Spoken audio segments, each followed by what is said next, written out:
Greetings, everyone. It's Taco Tuesday, and you know what that means, Mike. I get free tacos, or I have to serve virtual tacos? Virtual tacos, but that's all good. That's all good. We're here once again on Midnight's Edge After Dark. I am Tom Connors. With me, as always, is Mike, the Mexican Iron Man. How you doing? He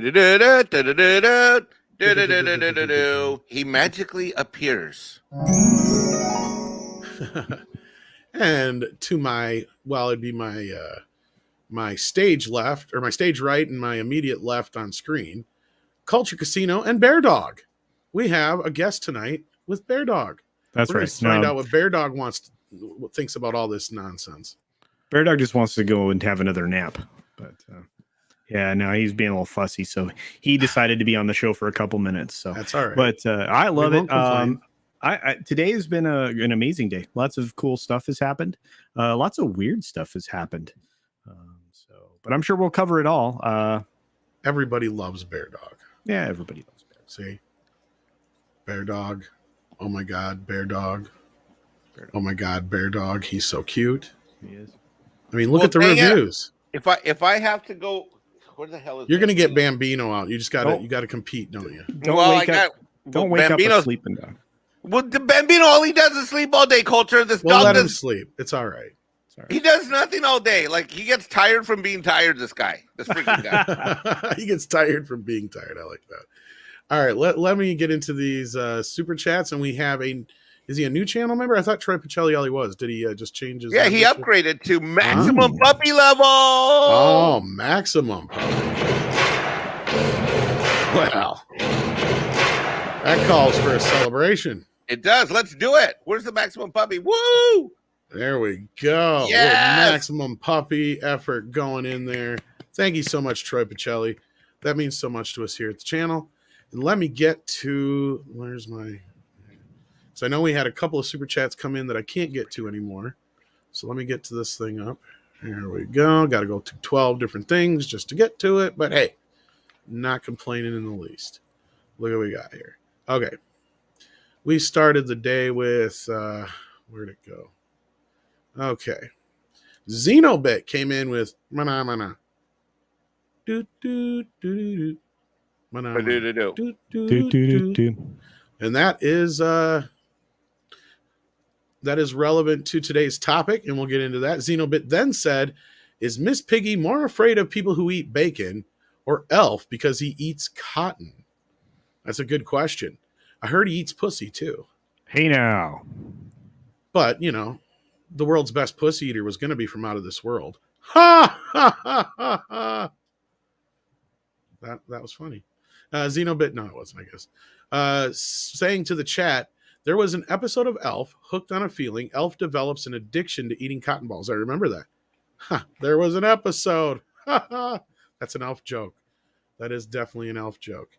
And let's see. I think I can bring the rest of these up on screen here. We got Steven Otten, who says, "Hail Tom, Mike, Culture, and Bear Dog, Wrenches, and Chat. Lorena Raid." That's right. Lorena was also hanging out in the chat. And Valiant Renegade, how you doing, buddy? If you're able to, I'll send you the link, but I didn't know if you were wanting to. He's doing all right. He live streamed earlier today. Yeah, but I didn't know what kind of shape he was in as far as being able to come in. But here you go. Here's the link. If not, our thoughts are with you, as they are with everybody who's dealing with this stuff right now. Yeah. I'll just say real quickly, the one who's is my good friend Pat S. He's in a bad situation, but I was gonna say, I'm working on I'm in constant communication with him, touch base with Clobby, but touch base with Valiant. But Pat S is is all the worst images you see. He's at ground zero, and so more details to follow on that. Yeah. So hopefully everybody is safe and sound. And if anybody knows anything about anybody, please let us know so we can send out good thoughts and get any help we can to anybody who needs it. And Lorena's sending in some love here with a super sticker.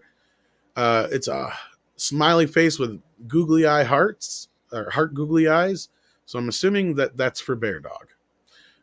And I wouldn't imagine any other way. And then we got Stephanie chiming in here. Thank you so much. Says, let's let us all mourn Drunk's Twitter. That's right. Here's the news, folks, and here's the version I know anyway. And again, I don't know anything directly from Jay because I can't talk to him anymore until I reach out to him in some other form, because that was the way I would talk to him. But evidently his Twitter was suspended. From what I heard, it had something to do with a copyright DMC takedown or something or other, maybe. But he did a video on it, but he didn't really say much in the video. But I'm sure we'll find out more as the week goes on. I've been trying to get him on Midnight's Edge in the morning now that he's home. We were hoping to next week, so I'll have to try and reach out to him via Instagram or something like that. But with that, I want to say hello to all the people in the chat. We got Willie Woodward here. We got Darth Scipio, Marks47, Lindsay, the Cynical Geek, is hanging out. Thank you so much for being here. We got Six in the chat, swinging that wrench. And we got Commander Ed Straker of Shadow. We got Donnie Pearson. How you doing? We got Cosmic Squirrel. We got Nikki D, Annabelle A. Morales Sanchez. We have Stephen Otten, of course, as I pointed out with the super chat, and so many more. Thank you guys for being here. We got Slapnuts McGee. We got Slapnuts McGee here, folks. That's a name that deserves to be said out loud. And then we got Diego Flores with 5 Peruvian Souls, who says, we just got Stars Plus here in Peru. It's a bloody ripoff because I have to pay an additional subscription for Deadpool time to sale. Funny you brought that up. There's going to be something we're going to get to a little later on. Hopefully Culture's still here when we get to it. About that. It was kind of one of the only other major stories we had this week. Yeah. Or today, I should say, not this week. But yeah, Disney to shut down Hotstar in the US, Hulu and ESPN Plus to get content boost. So we'll get into that story and a few others here. I don't know if that was one you had on your docket this morning, Culture. Oh, actually, I covered the HBO Max expansion. Oh, really? I didn't hear about that. Well, maybe I'll have to talk about that too. You have to send me that list. Or link, I should say. Not I list. will, absolutely. First Tom butchered my name. Impressive. He's been saying it right for so long. Annabelle A. Morales Sanchez. Did I say it wrong? Anibal. I've always said Annabelle, like Hannibal. Morales. I don't do the yes, you can. Wait, you almost did right there. Here, let me help you. I can kind of do it when I'm fucking around, but when I'm trying to do it, it never works. Yeah, that's true. Like if I'm trying to like do it like when she comes in, like, or whatever, I can't do it. Now if I'm fucking around and going like Eba, Andre, Ira. See, there I can do it. I think your Spanish is better when you're on Midnight's Edge Espanol. Well, that helps because of Google Translate. Wait a minute! Those few times you were using some translation you program. You didn't realize this till now? No, I had no idea. Oh my god, are you Why kidding do you think me? I would just do like random phrases? Oh my god, here I am. I said, stab me the other day. I'm like, Tom's Spanish is really getting better. No, oh my! It's Tom's learning Spanish through Google Translate. I'll sit there and listen to it until I get my chance to say something, and then I'll say it. And I'll usually say it wrong anyway. I'm learning a little bit, but nothing retains anymore. I'm too old, Mike. I forget. I'm lucky I remember my kid's name half the time. No. It's like, you kid, come here. You. Yeah, I know your name, but I don't remember it right now. You with the face. Yeah, that looks kind of like me. Anyway, yeah. Oh, so anyhow, did we have any more super chats to go through? I think I hit them all. We just got a new member. We did. We got a new minimum effort puppy. A minimum effort puppy just for you. Where is my minimum effort puppy? He is so adorable. He's worth it. See. Yes.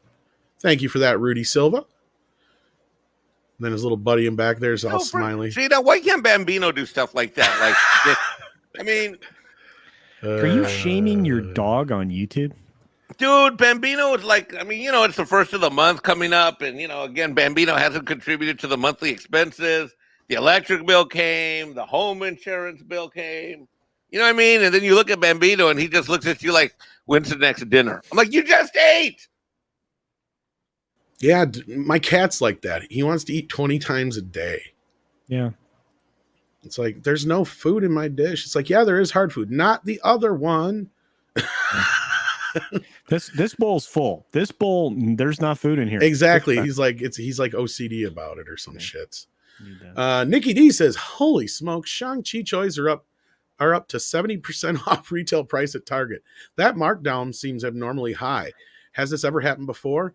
Not to my knowledge before a movie has come out. And I actually shared pictures, almost a month ago now, at least a couple weeks, from my own hometown Walmart, where they had all the Shang-Chi toys on clearance already. And then that was already a couple weeks before the movie was coming out. So yeah, I don't think there's any interest in this. And we did a poll on our last episode where 75% of the audience said they weren't going to see Shang-Chi. In general, they weren't going to watch the movie at all, probably. So I'm in that boat of depends on if Andre asks or says we're going to do a roundtable, then I'll have to go see it. But otherwise, I'll just probably wait the 45 days for it to come on Disney Plus. What about you guys? Well, I got it for free. Speaking of my kid, I can't think of his name. Wait, are you talking about Shang-Chi, right? Yeah. Yeah. Well, because of the shows that we do, I actually am gonna. I actually changed my mind. I wasn't gonna see it, but I'm actually gonna go see it. So we can talk about it. I guess. I did see. We can talk about this later, but I did see Protege last night. I don't know if I know what that one is. That's the one with Michael Keaton, Maggie Q. Oh, okay, the one with Michael Keaton. All right. How was it? That's the Protege. Yeah, I just said that. Yeah, maybe I pronounced it wrong. I loved it. It was better than freaking Free Guy.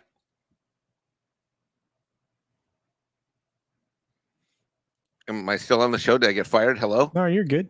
Crickets. We were waiting for your reaction to it. You said you saw this movie. Oh, yeah. Oh, I saw. I saw it. It was better than. It was better than Free Guy. I thought it was great. I was surprised. It was a triumph. No, I'm kidding. I'm not going to say that. That's an inside joke. Triumph. But no, I mean, it had some twists and turns. The ending was great. A triumph. The ending was great. There were a lot of people in that cast, and I had a blast. The movie just flew by. I didn't have any weird, awkward stop moments. There was no woke moments. I mean, I saw Free Guy the last week, and I talked about it, and I enjoyed it. Like I said last week. So last week I said the Suicide Squad I like better than Free Guy, and this movie I like better than Free Guy for sure. So, yeah, that's a good endorsement. I recommend it. It's not going to be. I was the only one in the theater of 50, by the way, on a Monday night. You a Mike recommends like we have for Chris. I can do. I mean, I go to the movies at least once a week. I know. Not twice a week. So. All right. Well. And then we got to make one that says Mike recommends and Mike didn't like it or something like that. Yeah, and then we have to have the other query that Mike can't stop ranting and needs to shut up. Nah, we're good with that. Diego Flores sends in 20 Proving Souls, says, I should almost just let you come in, Diego. That super chat reminded me, seeing Google Trends, it seems that the Spider-Man movies has rekindled MCU interest in general, and that the Shang-Chi film releasing next week, it is #1 in searches in South America. Okay, I'm going to give you the link, and you're going to come in and explain this shit to me. All right, I was hoping we could take some more money from him before we give him the link, but that's all right. Well, I don't like taking money from him because he works for us, for God's sake. Oh, that's true. Well, that's like you yell at me when I super chat myself. I know. Well, that's the thing. Is like I appreciate it, but you guys work for us. I'm basically paying myself. Here's the thing: you can make almost anything except trend. For you. You're like a producer of everything. So yeah. No, not Mike you. is. I mean, Mike, but you produce a lot of stuff with us too. Yeah, Mike's everywhere. Yeah, no, but yeah, Shang-Chi, I mean, you can make anything trend, Twitter, Google Trends, whatever. I mean, that honestly isn't that hard. This thing, the tracking hasn't changed. The tracking still sits, this thing is firmly between 35 and 55. And that's about where I was predicting it would fall, yeah. And I think a couple of us were in that same range-ish. I don't think it just hasn't moved. Yeah. And I don't think it's gonna. I mean, I don't think it's gonna. So if here's the thing, and somebody asked me if this thing a few days ago, I think on Friday even, if Shang-Chi were to come out under 30 million on an opening weekend, especially this is a holiday weekend, this extended weekend, if it came out under 30, would it be considered a disaster? And I was like, absolutely. And I think if it comes out at 35 on an extended weekend, it's a disaster. If it comes out at 40, it's a disaster. It's a disaster even if it comes in at the tracking highest point at 55 million. It's a disaster because it'll fall off by 50% the second weekend. It has no China release. It has no opportunity to make additional revenue, and everywhere else that it screens in the world will bring in lower revenues. No. I repeat what I said Sunday. Domestic box office opening weekend, 22 to 32. You were the low end. Yeah, you were the low end. Oof. I said about 40. 32 million, bro. Jeez, oh Pete. Watch. Well, no, I could be wrong. Maybe I'm wrong. I don't know. I look, I don't mind. I would love to be wrong once in a while. I mean, on this stuff, but 32 million's low. You know what? The only thing that I can think of that might make things better and might improve things. Yeah, Diego's the reasonable one. Pablo gets out of control in the Midnight Edge Espanol. I almost went into the stream today. Hi, Diego. How are you? And Paulie's in the chat. Fine, he thank says you. 50 million from Robert Meyer Burnett. But yeah, Diego, explain that. Oh, but then again, Robert Meyer Burnett said that he was, the movie's a triumph, and maybe it will be. I'll let you know on Thursday. No. Basically, when the Spider-Man trailer came out, right? We decided to see how the trends were going for all the searches, especially in Latin America, because of how much of a weight Spider-Man has in the region. And what we noticed, the moment the trailer came out, Shang-Chi basically went to 0. Eternals went to 0. Okay, we're talking from Mexico all the way to Argentina. Wow. But the moment that they confirmed that the movie's launching in theaters on the 3rd of September, like searches started popping up again. Because also remember, South America is one of the last regions around the world that actually open theaters. Right. We're hungry for it. You guys already had it some time. Europe as well, Asia as well, even Africa. We're hungry for going back to the theaters. It's not something we're still doing, and so it was a very you can notice it, the fact of how much it exploded, because you could say, okay, there's interest, right? So most likely in an organic way, it should grow. What, maybe from 0 to 25, 30 on the position, right? But no, it went to 100. In the time of a week, it went to 100. And I'm looking, and yeah, in the region, there is interest for Shang-Chi, because also, as Pablo explained, there's the FOMO. You know, you want to know if there's anything else connected to, especially to Spider-Man and Doctor Strange. And because people are waiting for those two movies. Those are the ones that are going to be the box office hits, at least in this time, right? So people are interested. They're looking for it. They're trying to see if there's anything else additional around the movie. So at least here, there's excitement just because of the fact it's the first big movie, let's call it, okay, that we will be able to see in theaters without having restrictions or any, besides the fact of, one seat apart each person, no matter if you're coming as a group. But beyond that, it's the first movie you're going to actually be able to see in theaters that's big, per se, for us. So and I think I agree with Mike in its projections. I do believe it's going to be in that low rung, maybe 35 in the top, right? But beyond that, I don't see the 50 million. Even if, for example, the entire region here is excited, because also remember, the situation killed our economies. We are a very informal economy here. Lots of people lost jobs. Lots of people are right now stretching as much as they can. So going to the theaters might be a bit of a luxury. Yes. And so I don't see it's going to get it, but there's still hype around it. That's the thing. All right. Well, there you go. That explains that whole business. So yeah, I'm not so sure how Shang-Chi is going to play out, but we'll see here in a week or so. Deranged Lunatic, I'm assuming this is a pooper sticker, sent me a sticker here. Yes. Only 2 people in the world sent me pooper stickers, and one of them's Deranged Lunatic, because he's a deranged lunatic who sends people pooper stickers, but we love him for it. So thank you for that. And then Stephen Otten says, Shang-Chi will do fine the first week because it is a new release. The real story is if it will have staying power afterward. Yeah. Well, and I'm not even so sure it's going to do that well that first week. Because culture, you were also talking earlier on your show about, Andre was on there and we were kind of discussing the age brackets of going to movies and stuff too. And I wonder if the waning interest in the MCU and certain other things are going to kind of hit with this. And I think Diego's right that on top of that, and the Spider-Man trailer kind of sucking the air out of the room when it came to anything Marvel for the next few months, because nobody's going to give a shit about Shang-Chi, or especially the Eternals. I really feel like that one's going to fall flat on its face. But yeah, I think the bigger thing is you found a trend and just people going to the movies and the price of ticket sales and all kinds of other things going in there. Yeah, it's been going down dramatically, and interest across the country for the film has been waning. The only place that's really trending is the places that it's supposed to because of these gold opens, right? California and New York. California, it's sitting at 100. New York, I believe it's also sitting at 100 or pretty near it. So it's explain to the folks who may not know what this golden. Oh, that's Google Trends. That's Google Trends. It just basically it's a measurement. The gold thing, the golden. Oh, I'm sorry. Yeah. So Shang-Chi is benefiting from an effort by a group that is promoting it as a gold open, #gold open. Yeah.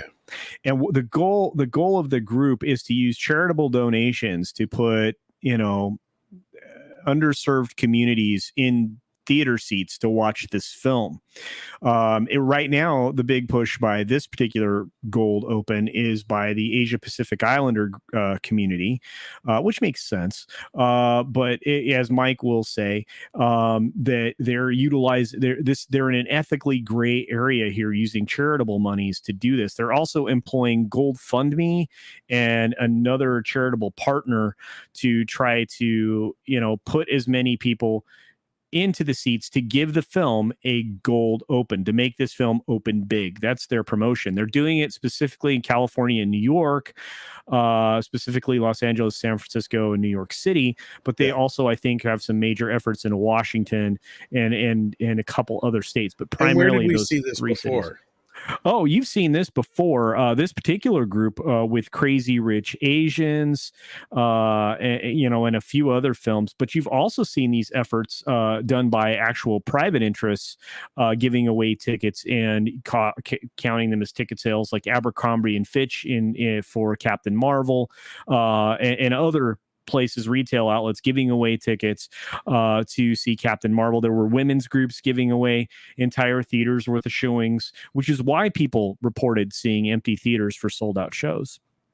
So to say that it's ethically in the gray area, it's essentially legal money laundering, right? I have a tax practice. I've been the CFO of very large national not-for-profits before I started my own firm. I'm familiar with these laws very intimately, intellectually, and I no longer take not-for-profits, no matter how big they are, as clients, because I don't believe in this type of thing. I don't believe a corporation should be able to hand a check to something called a not-for-profit, get a tax deduction for that, and then that not-profit takes that money, doesn't pay taxes on it, and then does something that really has nefarious in either political purposes or even private sector objectives, because that's not truly that's not truly charitable work in the community. Especially when Disney could just donate free tickets. Absolutely. Or they could even write those off on their taxes. Really. Exactly. And they could write the checks and subsidize them for theaters. And look, I'm someone who grew up dirt broke poor. When we went to the movies, it was a major event. We didn't go every week. Why do you think I go every week now? Because I can afford to. I remember there were movies that I wanted to see as a kid that we literally, my mom would say, well, if we all go, then like it was like groceries, or do we go to the movies? Okay. I mean, I grew up very unfortunate, economically. So I don't buy this argument we're just doing it so the kids can have a brighter day. You know what? I would have taken a backpack that didn't have a hole in it, or sneakers that weren't hand-me-downs, or that we didn't buy at a used store. You know what I'm saying? Right. Yeah. And speaking of which, and speaking of Jay, who has been kicked off of Twitter. Yeah. Bullshit. When he was running one of his drives, I'm like, is there anything else we can do? Like, shoes, backpacks, this, that, or the other. And he's like, look, he goes, we'd appreciate that, but the problem is once you do something like that, then it ruins the economy of the place you're at. But you're right, though. The least they could do is get you like vouchers to go get a backpack or what have you. And that's kind of what that organization was doing with Jay's, because like I told him, like, whatever we can do, just let me know. And he's like, yeah, I would love that, but that's not how it works, because you give them shirts and stuff and then they don't go buy clothes anymore. But if they have the money to go buy the clothes, and that money goes back into the community and so on and so forth. That's the point that I was making. Yeah, exactly. And doing it for a movie, though, is just so stupid. Basically, what you described as dumping. It's the economic practice. It's actually used as an economic warfare item. It's the worst part now about it. But as you're saying, it's how they basically they dump something in the wild and they don't contribute in anything, be it like some cases food or grain, or in this case you said the example clothes, or here tickets. You get the tickets. First things first, those tickets are given as a donation, most likely, right?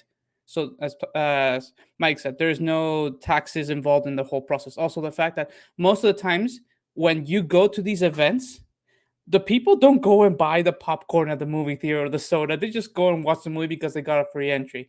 And because I've been in events like that where they give you the tickets and then you've gone to the movie. I mean, the first time I saw Transformers, it was basically that.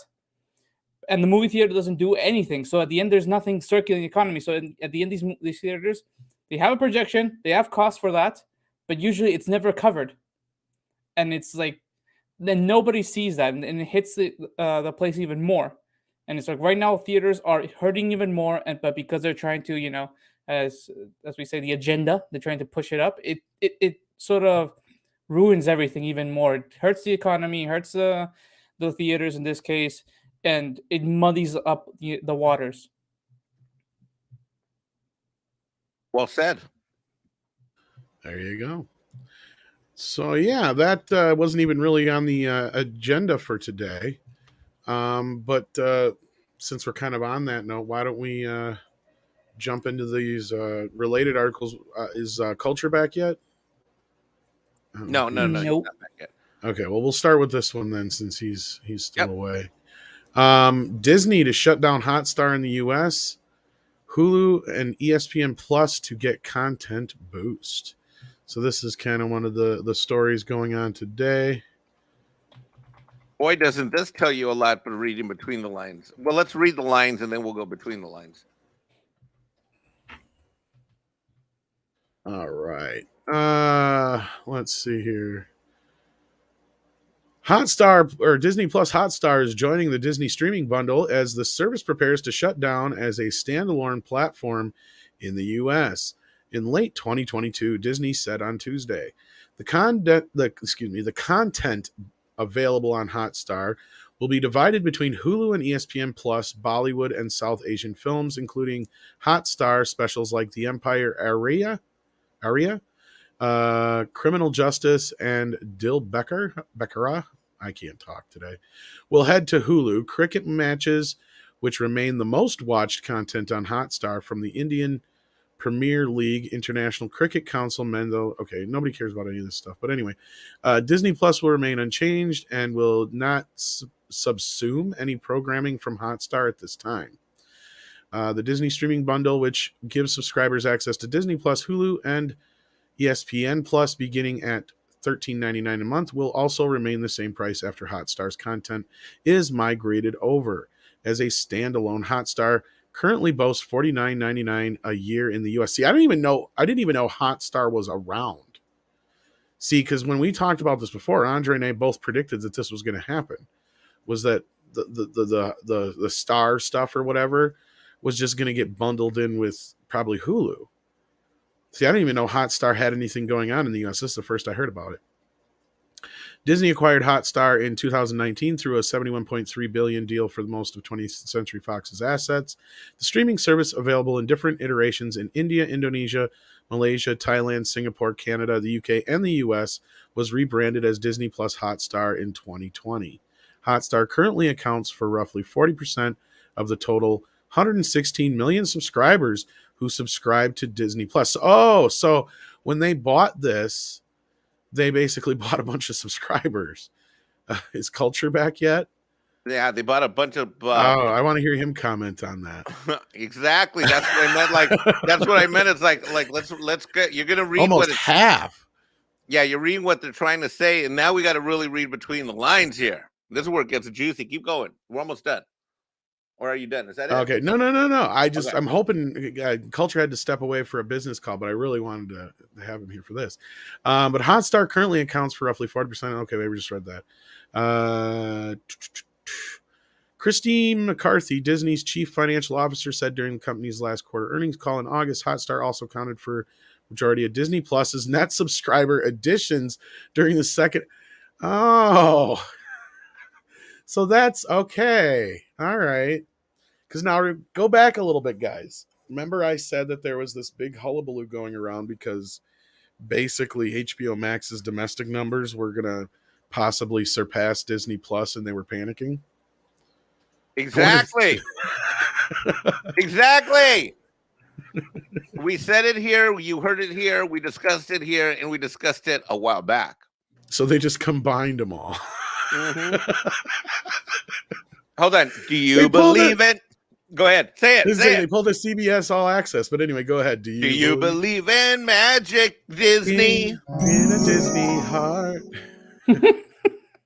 Well, Diego, what do you have to say to this? What's your situation over there? What do you guys have over there as far as like options?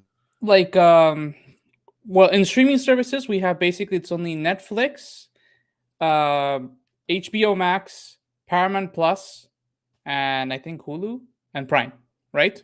Okay. Do you have Star? No, Star just came out today. Okay. Oh, wow. And just for context, okay, I'm seeing the prices because the Disney bundle cost like on its own in soles is about $259.90, right? That's about $63 for the year. That's for a year. Oh, that's for a year. That's not bad at all. Then, yeah. Okay, but wait. So if I right now want to add the subscription to the Star subscription for also a year, right? I have to pay an additional $93. Jesus. But Diego, you're rich. You can afford it. You're a rich Latino. Yeah, you got that midnight money now. I may be, but remember this. We are rich because we don't spend money like crazy. That's true. No, okay, now the culture's back, though. Not to interrupt you, Diego. Yeah, no worries. No, we'll get back to you on that because I think Culture will have some of the same kind of questions I do. But I wanted to get your opinion on this before we lost you. I saw this, and I didn't even know Hotstar was available in the U.S. And now they're saying here that basically Disney Plus's subscriber base is made up of 40%, or 40% of it is made up of what they did with combining Hotstar with Disney Plus through the acquisition. So what do you have to say to that, Culture? Did they pull a CBS All Access? Kind of, sort of at this point. Yeah. Oh my gosh. Well, you know what? Here's the thing. I mean, it makes perfect sense. I think this story dropped like about 3 hours ago. This is real fresh. That's just nuts. And I just want to. I was going to. Are you speechless? Is the great Culture? Yeah, I think he's probably trying to read this. Here, I'll send you the story so you can actually read it again real quick. It's not a very long story, actually, but this is the one. Wow. Talk about. But no, there's some confusion in the chat now. Stars with a Z is its own thing. It's not related to Hotstar. No, there's some confusion in the chat. Stars itself with a Z is owned by Universal. Okay. And that's probably why this is called Hotstar in the US and Star Plus everywhere else, because in the US they had to probably make it just different enough from Stars so there wouldn't be any confusion. That's my guess. But anyway, going to this whole deal, I didn't even know Hotstar was available in the US. It says here it was $49.99 a year, which is actually pretty damn cheap. Now that I look at it, I thought it said month before. That's why I said it's expensive, but rereading it now, I'm like, oh shit. So like, this has been here the whole time, and now they're combining this shit with Disney Plus here, it looks like, with the numbers, and it looks like they did this around the same time as everything there. So like, I'm like, what the fuck they pulled here?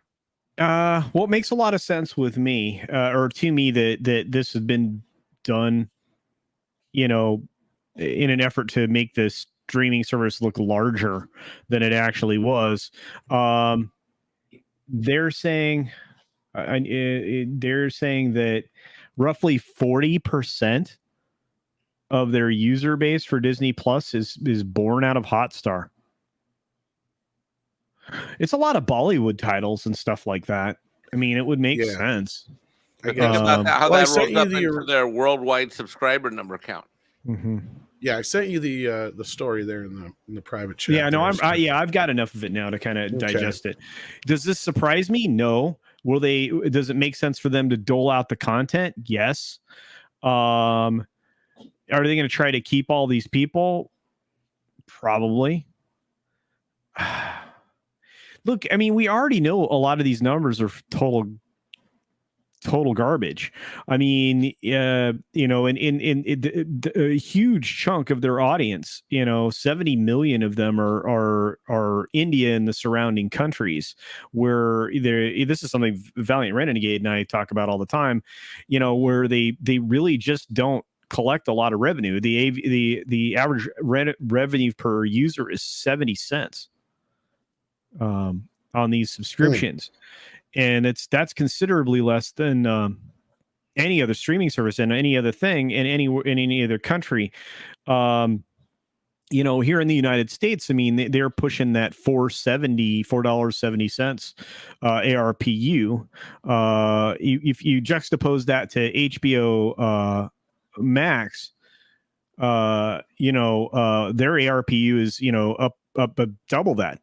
Basically, you might as well just take that number and double it and add a few bucks. I mean, they're doing really well in that category.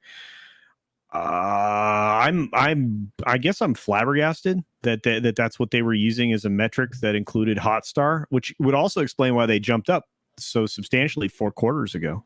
Yeah, it's too much points out here. Hotstar is a satellite service in Europe, but I remember when they acquired them. Yeah. Well, it was because of the Fox deal. This came along with the Fox deal. Yeah, they say that right in here. Yeah. I'm wow. Okay, I didn't realize it was as much of that percentage of their business, but it doesn't sound like they're changing the subscribers. It sounds like they're rolling the content to Hulu and ESPN, and they're just dropping the brand in the U.S. That's what it says, right? I guess, because like I said, I didn't even know Hotstar was available in the U.S. I didn't know you could bundle it. I had no clue.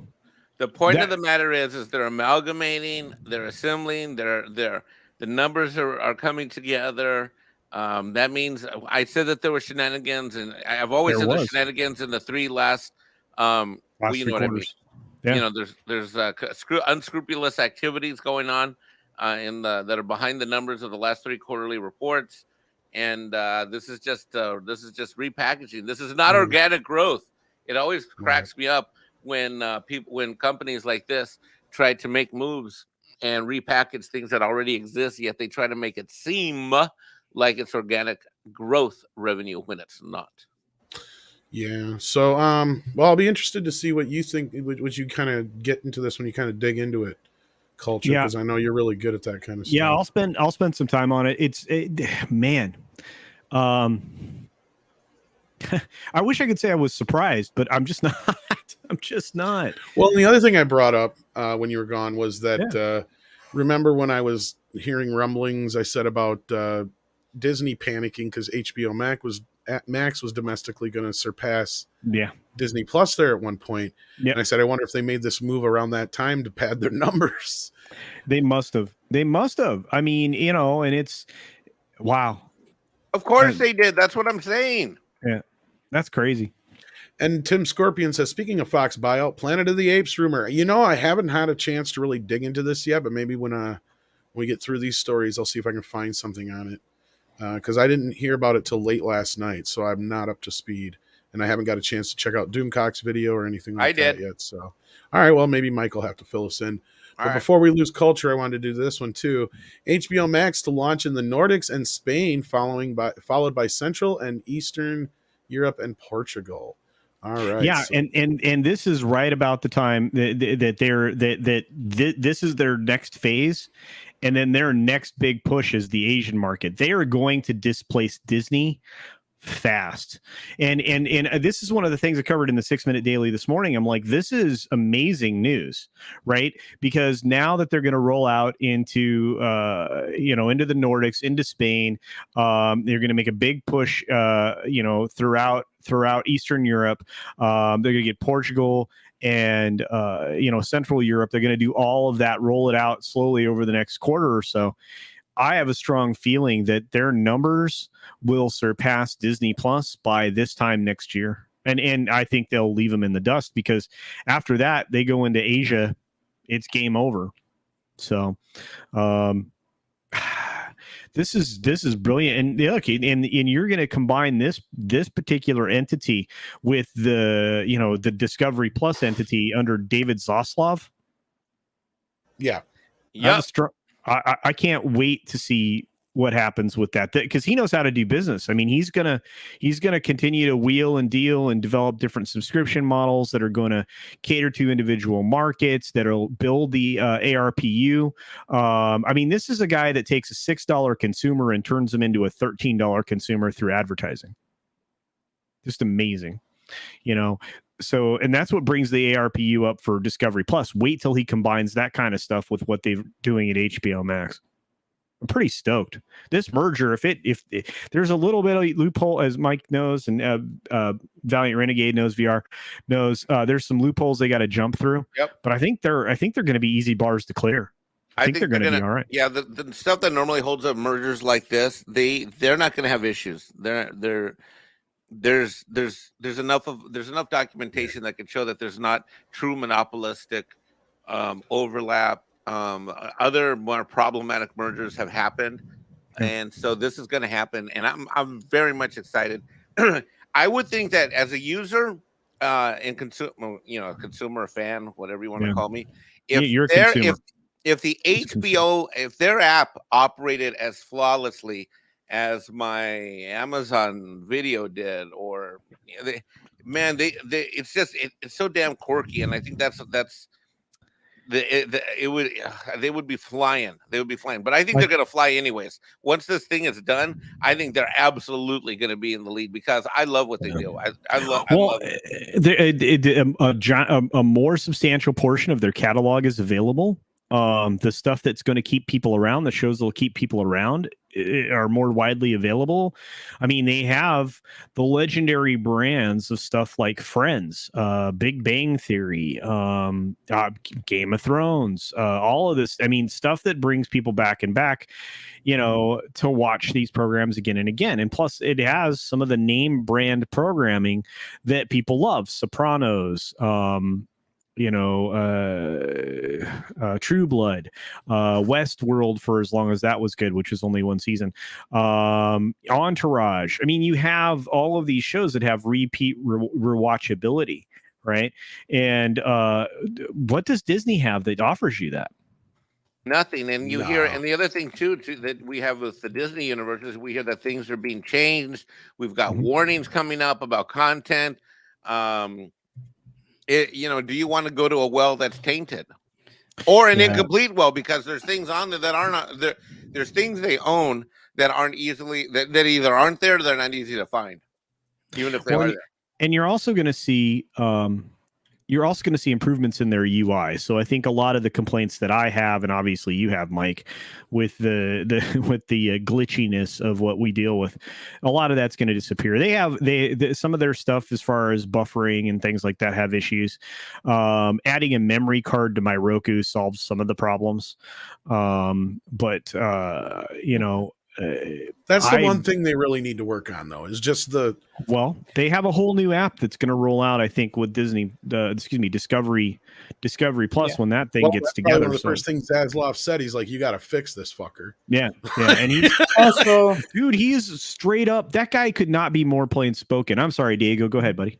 No, I was just gonna say. Also, I'm thinking that maybe if they roll out the app, most likely the current HBO Max system as we know it, the infrastructure they have built, maybe even like scrapped and just take the Discovery one. Probably. That seems to be more consistent worldwide, in performance. Well, and that's the other thing. They're going to be able to quickly expand everything globally because of what they've been building out. So both of these entities have kind of been building in parallel.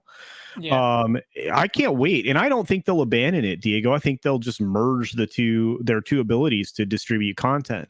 You can't have in those kind of platform. You really can't have enough. You can't have enough ability to deliver content. I mean, you don't want to have networks that get bogged. Disney experiences that all the time. I think they're built on AWS, if I remember properly. So there are times. Yeah. Amazon Web Services, which is why I think from time to time they end up with that bogging problem. Well, I do remember that story we did a while back where a lot of these companies are just farming out their digital shit to Amazon. They either send it over AWS or they send it over to Azure, which is Microsoft, and or what's his name's stuff. Trying to remember Cisco's stuff. I forget what it's called, but because they have smart cloud computing crap too. But it just I mean, at least here in the States now, there are server farms across the globe, so you kind of build these networks as you go to distribute your content and service it on the fly. And that's why I always tell people, I'm like, the reason that these systems, these entities aren't super profitable right away is they have to pay a lot of back end. They have to pay for the backbone, the content delivery, the storage, cloud service, all that stuff. Well, and the other side of this, there's AWS, that's what I said. Yeah, AWS, Google, Azure, Google, but Cisco's in the mix, CRD. Sorry, I was just reading the chat. But and like I said, I mean, in content delivery, cloud services, I mean, there's a lot of the words are overhead, but you use overhead in 1,000 different ways. But in this case, they're paying a lot for just to get this content to people and to serve it. So it cuts substantially into their I have a question. Cisco is not in the mix, Nova Zero? Did they sell off their cloud service? Maybe. I don't know. I got a question. Yeah, go ahead, Diego. You guys that actually both have basically every single service. About on average, how much is it for HBO Max and for Discovery Plus right now? I don't have Discovery Plus, but I think their service is set at what, $9.99 I think a month, somewhere around that, or $6.99 a month, somewhere in there. And HBO Max is like $14.99 a month. Okay, so most likely, if I don't know about Discovery, right? No, but I mean, if the math is right, let's assume in the perfect ideal world, so like say $17.99, okay, just to make sure. On average, most likely they're going to charge between $16.99, $17.99, maybe $18.99 for the whole package. Well, let's find out for sure. I'll just look it up. Oh, it's actually only $4.99 a month. Then that makes it even cheaper because I'm trying to work out the math on something because just based on here in Peru, okay, considering the fact that the exchange rate skyrocketed after our glorious new leader. We won't say more beyond that, and also the fact that how the current global situation has affected us. Okay, and seeing how much these services cost separately. Okay, in dollars, it's about $156-$157 a year for Stars and Disney Plus if you get them separately. If you get them as a bundle, it just cuts you about $20. That's it. You get saved that as much there, right? So I'm trying to make the math on the whole how much it would cost, but most likely Disney would lose in that sense because basically you have two different services instead of being on one site, you're gonna have it on two, and that's just more hassle for people, especially because you gotta understand also there's certain things that I've noticed that with my mom on her own, okay? It's like trying to explain to her that Netflix doesn't have Disney shows because we have Disney Plus at times because she confuses them is sometimes a bit of a hassle. And so I know that it's going to become even more of a hassle if they get like The Simpsons, which is an iconic series here in Latin America. For us, it's like it's one of the best animated comedy shows we've seen, right? We still love it even though it's gone a bit downhill. But putting it in a different service, it's gonna rub us the wrong way because it's like I'm already paying for Disney Plus. Why the hell do I have to pay an additional, even though it's the same company who owns everything?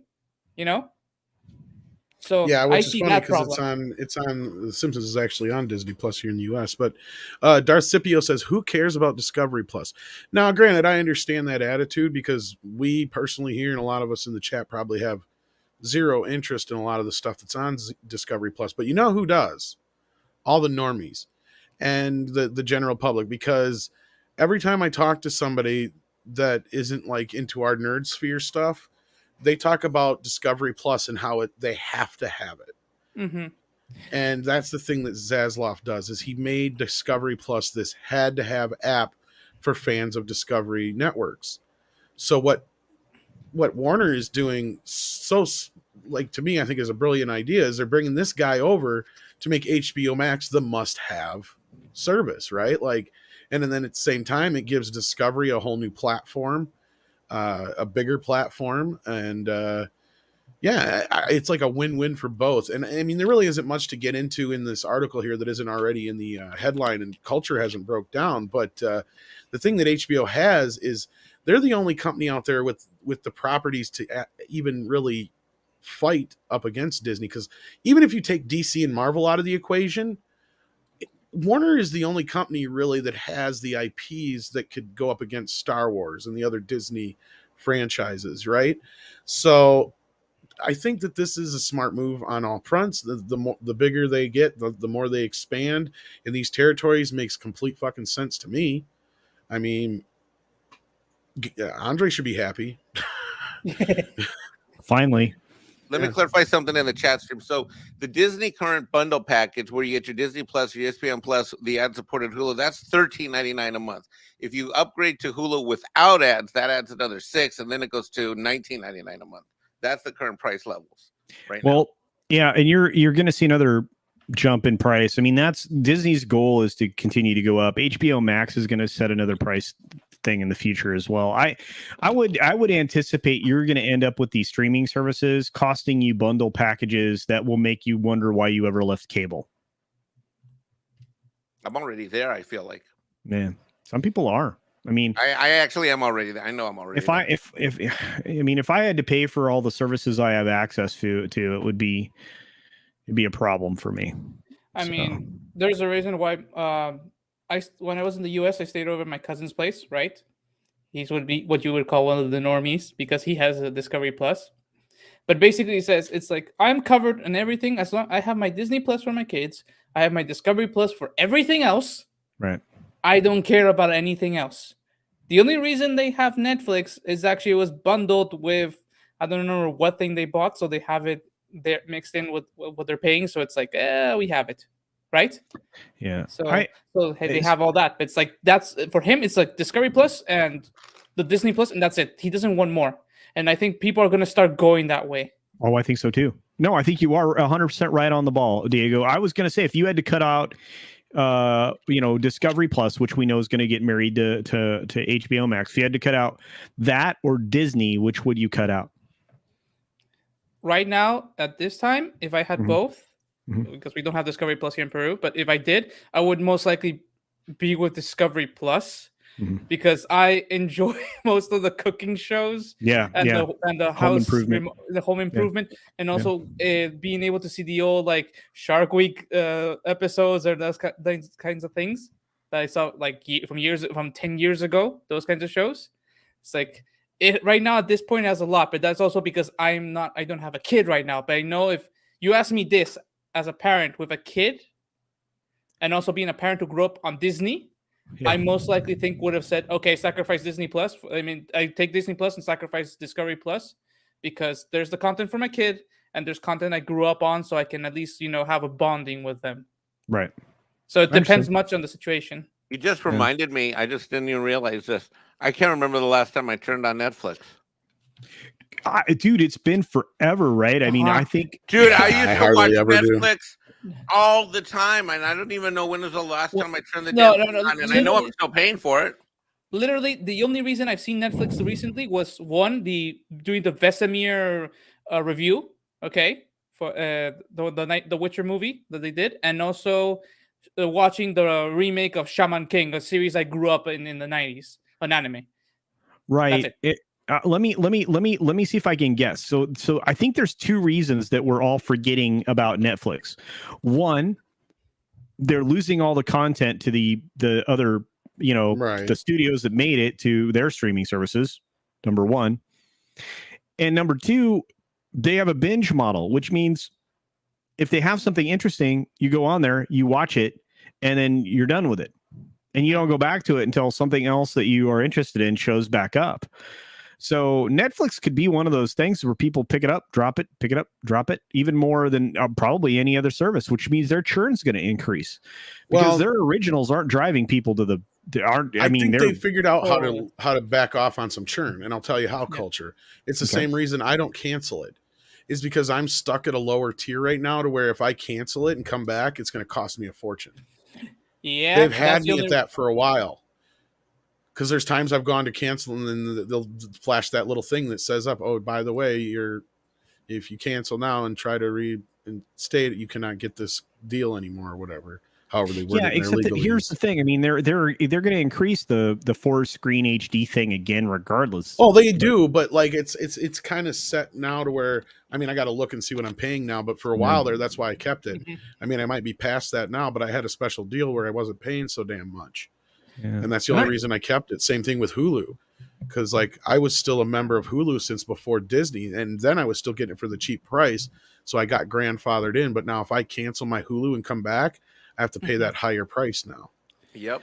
At SX, by the way, SXHBK, I want to shout you out in the chat. You did remind me when was the last time I turned on Netflix, and that was, Tom, when Andre made me go back and watch the 5th episode on that Friday. That's correct.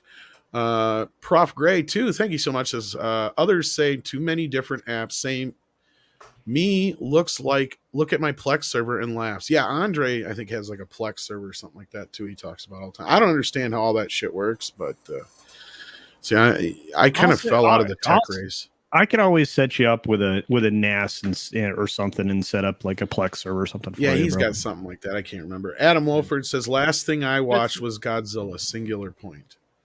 Wow. There you go. Tom, you can't get a plexiglass or any of that stuff because, Tom, guys like you and me, we're just unfrozen entertainment fanatic cavemen. We don't understand these. Well, yeah. I mean, I'd rather just watch my. Convert your library to digital and then put your discs away nice and cleanly. Store them away forever. Make sure that they're safe. And watch all your stuff digitally unaltered from your own. No. I am now a 4K buying machine right now. No. All right, bro.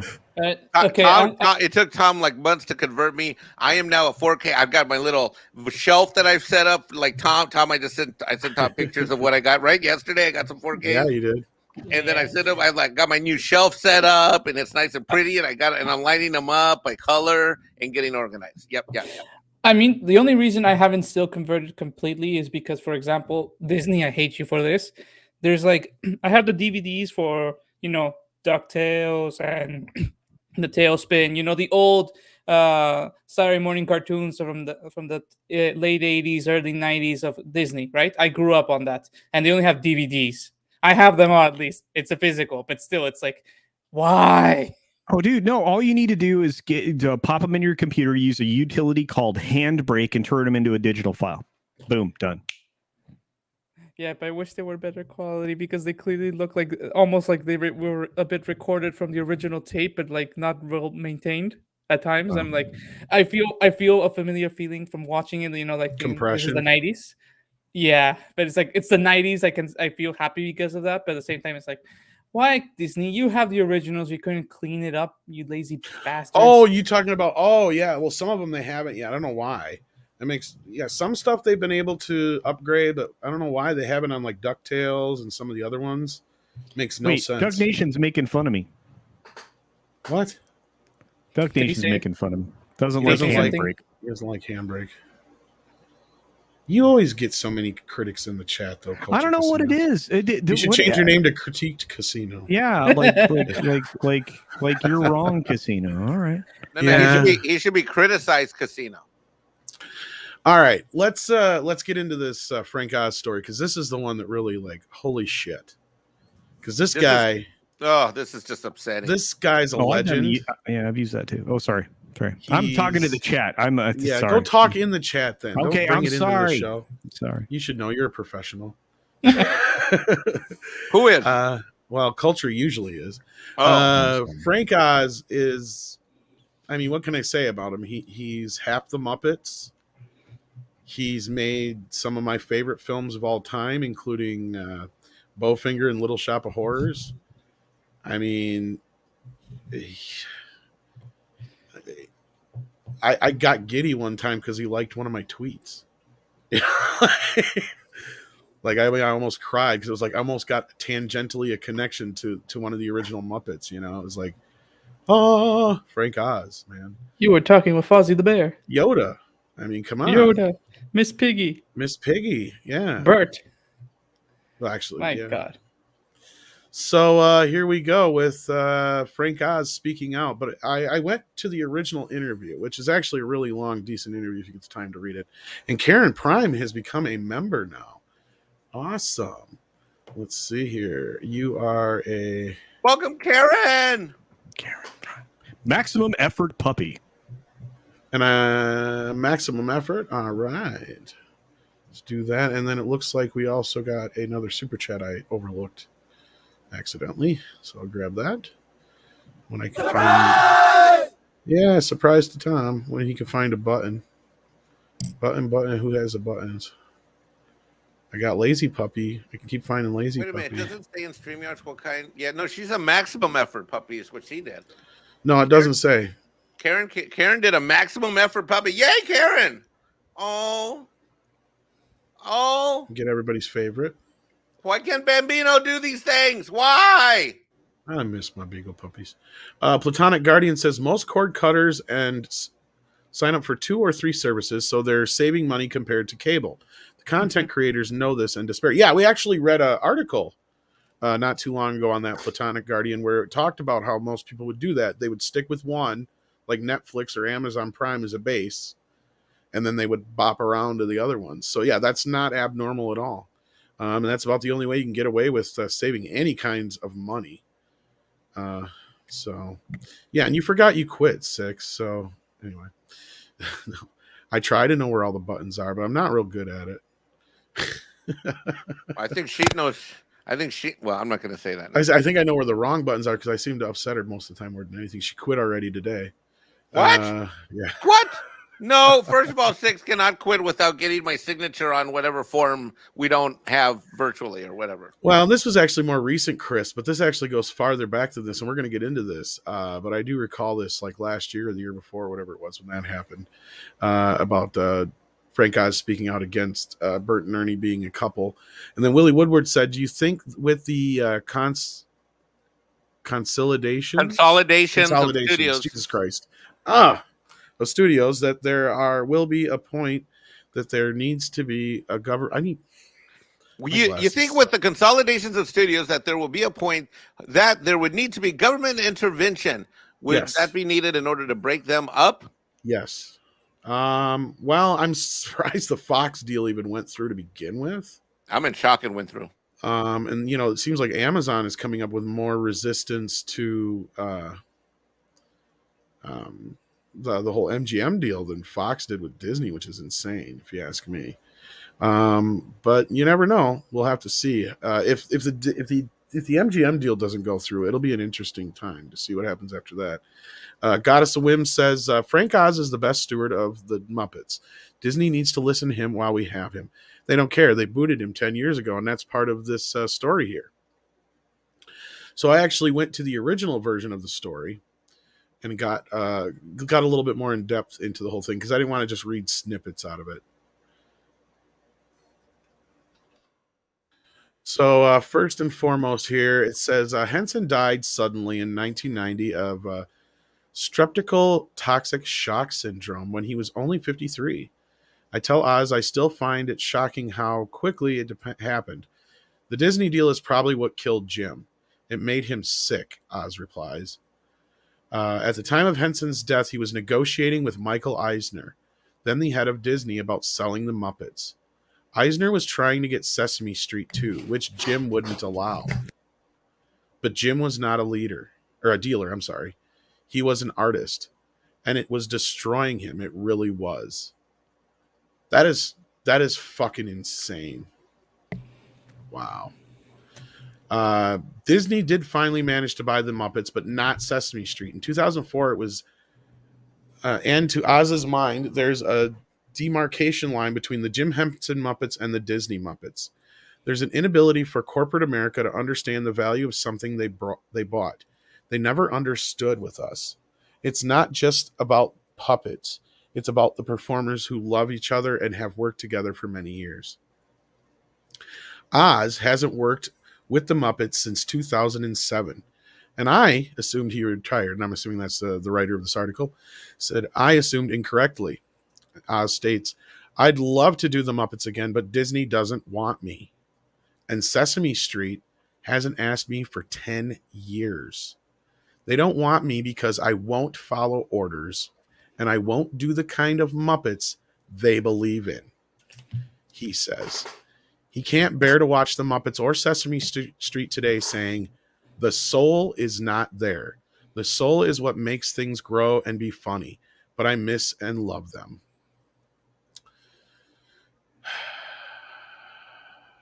Man. It was Henson who inspired Oz to work as widely as possible outside the Muppets, recommending him to Lucas as the voice of Yoda.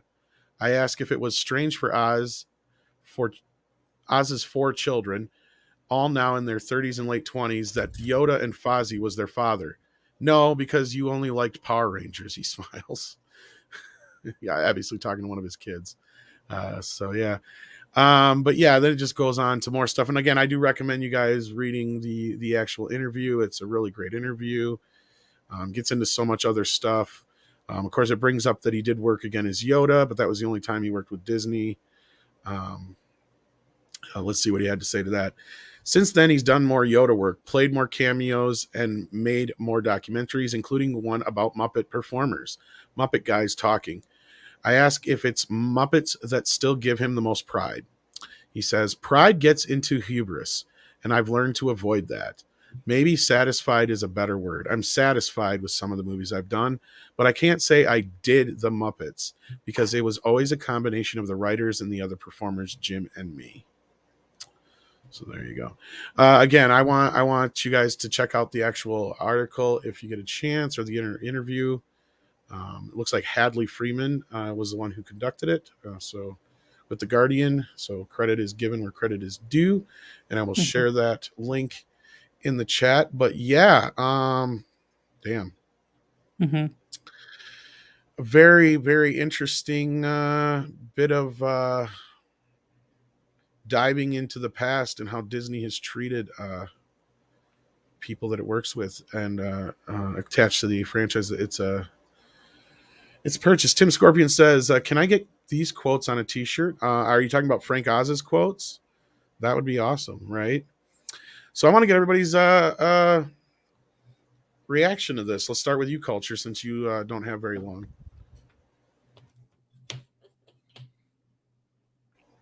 Or Mike. Okay. Well, this is heartbreaking and it's sad and it's really effed up. And it's I heard you talking. I don't know what this was discussed earlier. Was it Diego and Midnight Says Espanol? Yes, it was we first. talked about it today. I mean, I'm calmed down now, so I'm not going to rant right now. I just think I'm sort of in it's just sad and bummed out. I can tell you that I don't let my kid watch Sesame Street because it went in a direction I didn't like, and I have a pretty, even though we don't live together, I have a very strong influence over what he sees, what he's able to watch on his iPad. I control everything. And me and his mom have a real good relationship actually, and definitely his grandparents that he stays with a lot too. But yeah, he's not allowed to watch this stuff. But I did watch it, and it's funny the way when you grow up, there's certain things you remember as a kid because of certain characters, and I remember when I was like deciding whether or not I wanted to be an accountant or not, I kept thinking in my head, 1, 1, 1. 2, 2, 2, 2, 3, 3, 3, 3. Ha ha ha! And I mean that was one. And then I remember when I remember a little bit later, I was working at a restaurant. Times were tough. There was a period in my life where I was just struggling, really struggling, and I ended up working at a restaurant in a sports bar. And then I found myself in the kitchen making fries and taters, and I thought of the Swedish Chef. I mean, it's weird at these moments in your life where you think back when you were a kid, and those are very fun memories. Of course, one gave me purpose, the other gave me a laugh when I was doing something really tough because it was a high volume place, and I was making shitty money and working long hours, but the lessons. Yeah, the lessons learned are not the lessons that that this property is expounding now. It's all about politics. We covered that, I believe, at least to some extent, on the Midnight Says After Dark a couple months ago, I think. Yeah. And this is sad, and I guess what really bothers me is here's a guy who's prepared his life, soul, heart, sweat, tears, into his what he considers his life work, and now in the twilight of his career, he can't be proud of what his life's work was all about. He has to watch it not be his life's work, and he has to do other things that aren't as fulfilling. But such is life, and these are the times in which we live. Clearly. Culture, you back yet? Okay, well, he's got a dip, so I think he's going to dip out of here. We appreciate you being here, Culture. Check out Culture Casino's channel. Oh, yeah, sorry. Yeah, I got a dip. I appreciate that. You guys, everybody have a great one. I appreciate all of you. Check out my Twitch for sure. And yeah, check out my channel and check out all these amazing humans because they're great. And I love you all. Peace. See you soon. Take care, buddy. All right. Diego, what's your thoughts on all this? Well, as I said before earlier today, this man was my childhood. Okay? Because like I have a very lucky upbringing, especially since my dad had the chance to work for Bank of America, and it required him to go to the US regularly. So he would bring us VHSs of things that from the Muppets or anything from the US in general. And I'm just gonna share something right now, Tom, it's on my screen, because this is, I think, one of the most important things I got, like, in memories with my dad and those experiences of the VHS. It's this, which is sadly a Disney film, but Frank was involved. Yes, I know it's sad, but it's like it's like one of those movies that I like. When it's the Muppets, the first thing I remember is this movie, because it's the first Muppets movie I ever saw. And then after, I was lucky enough to, my dad, like, we would go as a family vacation to the US, and we would watch on TV, and sometimes we would have the Muppets movies on TV, or actually the old reruns of the Muppets if we were lucky. In Peru and Brazil also, they started showing it, like, and Sesame Street I saw it when I was older, but because I have a younger sister, when we had ABC here, they sometimes showed it in the morning because there was no other way to get, like, US programming here in Peru. And so it's like, there's so many characters he's done that have had some impact in general with me. It's like, he's a very important person in my life in that sense. It's like, because of how he's created these characters that have influenced me, like a bit of the comedy, a bit of seeing somebody like Kermit the Frog, who always been shown has a bit of he's always a mix of between secure and insecure, and it's like, it's so funny because I can identify myself with Kermit, but at the same time I can sometimes see myself mostly as Fozzie, especially when I was younger. The humor, but also the insecurity of him. I could connect with him. It's like it was special for me, and like, my dad's no longer here with me, but still, that movie is one of the few things I can think of when I miss him. I watch it when I can, because, sorry about my dog. I watch it because of that bond that I have, And so when I saw this, it was like, when I found the article, The Guardian. Remember, I saw it Clownfish TV, and I Googled it, and I read the article, and I literally was crying. Wow. Like, it hurt that much. Well, here's the thing is, like, this Sesame Street was a part of, God, at least probably 3 generations' lives, a very big part. And I know, like I said earlier, my kid really wasn't into it. So I can't imagine that this generation really held it to the same kind of regard that a lot of younger generations did. I mean, it was such a big deal that we still watched it in school when I was a kid. Yep.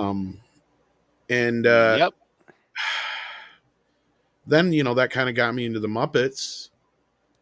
And growing up, I mean, my first Muppet movie was Muppets Take Manhattan, but I have a love for all of them up until the last couple. Like, I mean, the Jason Segel one was okay, but I hated the sequel. And ever since Muppets in Space, they've all been pretty meh to bad at the same time. So Michael Gonzalez says, Gonzo and Count were my nicknames. Cut good tucks. Oh. Yeah. Rory Mitchell brings up a good point in the chat stream. He says businesses like Disney treat these IPs like they are a resource to be drained and squeezed until they are a decrepit, shriveled husk. It's horrible to watch for any. That's kind of what Frank Oz was saying. That's almost not verbatim, but pretty damn close. So gosh, yeah, it sucks. I mean, go ahead, Diego. No, I was just gonna agree with you. I mean, it's like especially what they mentioned. Roy Mitchell mentioned, it's like I literally, when I read it, the only thing I could repeat in my head was like, oh my god, like the sadness and thinking how Disney is like a vampire sucking the life out of the Muppets, as well as Star Wars and anything it touches in general, really, even its own properties. Stephanie Janicek, thank you so much, says John Denver and a Muppets Christmas Together. Yeah, it was a very popular one. You know, there's two humans who are I think are part Muppet. John Denver was one of them. Yeah, he's going to live forever. Paul Williams was the other one. For sure. Those two guys, if there ever were any men who were part Muppet, it's those two. Like they fit in so well with the Muppets that just, I mean, and Paul Williams does almost all their music, or used to anyway. So like most of the songs you love, he was the man behind them. So, yeah, this is just sad to hear that he's been ousted like this. And Steve Whitmore stuck around for a while, and then he was ousted recently. Steve took over for Kermit. He got his start as Rizzo the Rat, most famously. But then he was pushed out. But there was some other stuff surrounding him getting pushed out that I don't know too much about. I've heard stuff, so I'm not gonna comment on it. But he was at least there through most of the Disney stuff. That, like, he just recently got booted. Like, I don't know who they got doing Kermit now, but he sucks. He sucks worse than Whitmore. I was never a fan of Whitmore's Kermit either. Isn't he like trying to imitate Whitmore? That's trying to imitate Henson. That's trying to do it while drunk or something like that. Kind of, yeah. That's what it kind of sounds like. It sounds like somebody who's trying to do Whitmore's version more than. You're right. Like, so it's a carbon copy of a carbon copy of a carbon. They should hire me, and then I'll do Kermit with a South Carolina accent. Well, we all know I'm the only true choice because, you know, I think I could really channel Kermit. So, well, you did earlier today when I was on the Culture Casino stream. I was shouting you out. You did a good job. Wait, how do we know? Let's test Tom. Come on, Tom. The people want to hear you. They want Kermit. The people. Oh my! The people are screaming for you. Where's Kermit? Hello. I find this very disheartening, and I think what they've done to Frank is a travesty, and Disney is a bunch of bullshit. And sorry, Kermit, pardon my froggy French. Kermit, don't you think it's also very rude for the Disney to have at the buffet frog legs on Fridays, Friday Frog Legs Day? I think it's horrible. I think it's tasteless. Wait, what? It's tasteless. It's crass. I work there. I mean, those are my friends. Not anymore.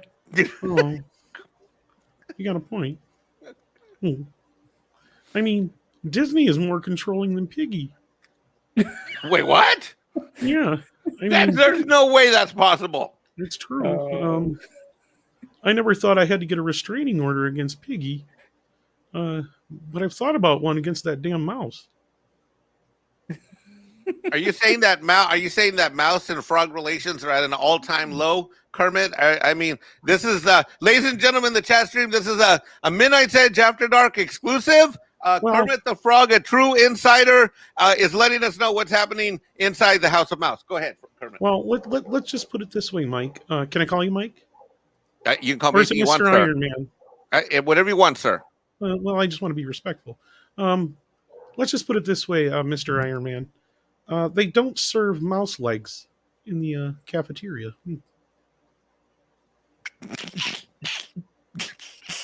There's a clear prejudice here. Are you? There's plenty of pork. Ah! I'm sure if you ask nicely enough, and like if you were someone famous, you could probably get bear meat. Sorry, Fozzie. And Gonzo, we don't know what he is, so if you have a hot dog, that's probably made out of something like Gonzo. His nose. But there's no mouse legs there. No roasted mouse. None. So you're saying, Kermit, there is not a true diversity and representation and inclusion of mouse legs in the buffet line? Gonzo's been looking for Camilla for months. She's probably been turned into chicken legs. Oh God, no, Camilla! Why do you think he went trans? God. God. We got a super chat. Is that what they're called? Yes, Kermit. They're called super chats. And notice they're green in your honor, sir. And they're very green, and I like green. Willie Woodward, hello, says, "No, Tom, I can out Kermit you, and I'll challenge you like a character from a kung fu movie." Well, maybe we'll have to have a challenge. Yeah. Slooper Blubberpuss. Sounds like somebody I know. Looks like somebody I know. They made Denny's commercial with Miss Piggy eating sausages? That's insane. I hope. Oh, that's just wrong. That's oppressive, right, Diego? Yes. Honestly, I've seen her eat a lot of stuff without thinking about it. I'm just saying. Oh God. Like, I'm sure she's ate bacon at one time or another. I'm like, Piggy, that's a bacon cheeseburger. She didn't care. Oh God. Now I imagine Miss Piggy's gonna come out of nowhere and tackle Kermit. Well, we got a divorce. Thanks to Disney. It's true. It's true. It's canon now. Oh, yeah. It's canon? Yeah, ABC it's canon. show. Yep. We're no longer married. She tricked me into the marriage to begin with, though. Yeah. Well, hopefully you got out without a big, settlement. Hopefully you got out easy on that spousal. She got half the Muppet Theater.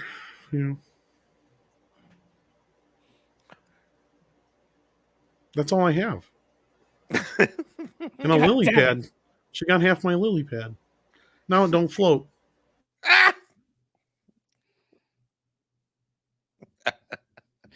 Thank you. I'll be here all week, kids. Well, thanks for joining us, Kermit. This has been fantastic. Ladies and gentlemen in the chat, thank you for joining us. And that was an insider information from Kermit the Frog deep inside the House of Mouse.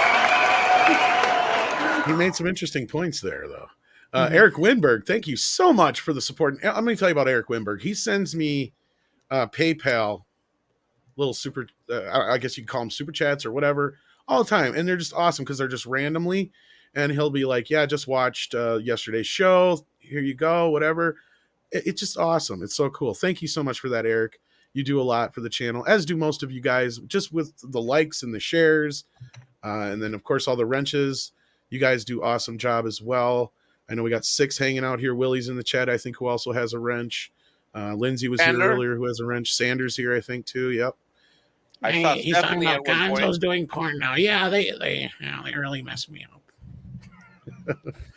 No, I mean, I grew up on the Muppets. I mean, I've got the whole fucking Diamond Muppet collection of toys this last year that came out.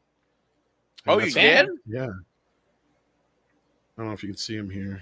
We can see that's the band right there. I know on the band. Yeah, that's the whole band. Make yourself front center and we can see them. I can't see them. They're too small. Yeah, this. No. Okay. Make yourself in the center big. We can see it better because there we go. You can see them better. Oh, shit. Snap. And then I got the rest of them put away right now. But yeah, that's the band right now. And then I don't know. I'm kind of debating on if I should really open them or not because. Not yet. Well, that's the thing is they're not cheap. No, I don't think you should, bro. I think you should. That's why. Leave them mint the way they are. Yes, you're a winch, Willie. No, this is heartbreaking. I mean, but am I surprised? Fuck no. No. But the interesting thing is this happened during the Iger regime. It did, but he talks about it started with the Eisner deal with when they were actually bought because the other movies like Muppet Christmas Carol and Treasure Island were distributed through Disney, but I believe they were still technically like Brian Henson. I know for a fact directed Christmas Carol. Mm-hmm. I don't know who directed Let me look here. Maybe Brian did that one too, the Treasure Island one. Yeah, like that's crap. I had the Muppets there. 6. No, Brian did that one too. Yeah. And so where the Muppets? Here it says distributed by Buena Vista, and production companies were Walt Disney and the Jim Henson Productions. Yeah. 2004, February 17th is when the actual sale went through. So yeah, that movie was made pre-Disney sale. Because I know there was a period there too where they went back to Sony for a while, because a couple of the movies are under Sony. So they went and re-released like the Muppet movie and a couple other ones again. They did them on Disney, then they went over to Sony, released them again, and then they went back to Disney with the 2004 sale. Oh, Lord. I don't know. They've been destroyed. Yeah. Even though what is curious is the fact that the Hollywood Reporter one, as well as the Guardian one that came out yesterday, the timing of all of them. That's the only thing that I just noticed, that it's like, how come they all almost came out at the same time? Which ones? Like the stories. Like the story, this one came out at the same time, and many different sites had it on the 30th. And I was thinking about it, damn you, Kamran, for putting me this idea. And it's like, I feel, as I said before, it's like I feel that this has to also be something to do against the whole thing. It could. I didn't even think of it from that perspective. Yeah, I absolutely think that that's the case. You guys actually almost started to go there, except of course Pablito. I love. We need a rule for that, like Rule 34, but our own rule. Yeah. No, I get what you're saying now, Diego. That's a very that's a very good observation. The guys almost got into it on Midnight Sage Español this morning. Yeah, but Gorosito was there, so of course Pablo derailed the conversation. But you almost went there today, and it almost got to that discussion. But when you look at these trade publications coming out, I mean, you got to take a step back and take a look at the fact of the matter. Like, they're letting this guy get a heartfelt point across. I mean, the Guardian's been around forever. I mean, they've been around forever. And then when you have other people picking this up, it's now fair game. Disney's now fair game. The people are on the run. And so I think it just further indicates the things that Tom, you, and Andre have reported on the main channel. And also it's the fact that how they put the headline. They say Disney doesn't want to work with him, even though he hasn't worked with Disney for over 14 years, right? So that means this is during the Iger years, not the Chapek years. But because how they set up the timeline, the timing, I think it was one of those, we have this heartfelt piece for Frank Oz set up, but we're going to use it to help our friends who are right now in the middle of the good fight over there, Yeah. It's more than anything, it's just the timing, because it's so weird how many news sites on the same day reported the story so quickly. Yeah. No, I didn't ask for a Rule 34 Muppet stuff, which I'm sure there's plenty out there. Again, Rule 34, if it exists, we know what. No, I'm talking about Rule 34 for when we're like Diego just said, oh, wait, this seems a little sus that this is coming out now. There seems to be another reason behind this, and not just to pay tribute to Frank Oz, but like you just said, all the other papers picked up that specific point. Was that one point in a huge article or interview, I should say, where he talks bad about Disney. Otherwise, it's talking about his career and all that kind of stuff. But they even use that for the headline. Exactly. That's what I was going to say. Like even in the Guardian artitle, they do. Yeah, exactly. Because I mean, most of the article though is him talking about his career and his dad and a few other things, and Henson and shit like all kinds of stuff. That bit that I read you is just a small portion of that fucking interview. So again, I think you're not wrong there, Diego. I think we need a rule for that. What are we going to call it? Rule 420? I don't know. No, we're not going to call it Rule 420. No, because they're gonna knock us out for that number. Yeah, exactly. No, but I mean, it's just more than anything, it's because.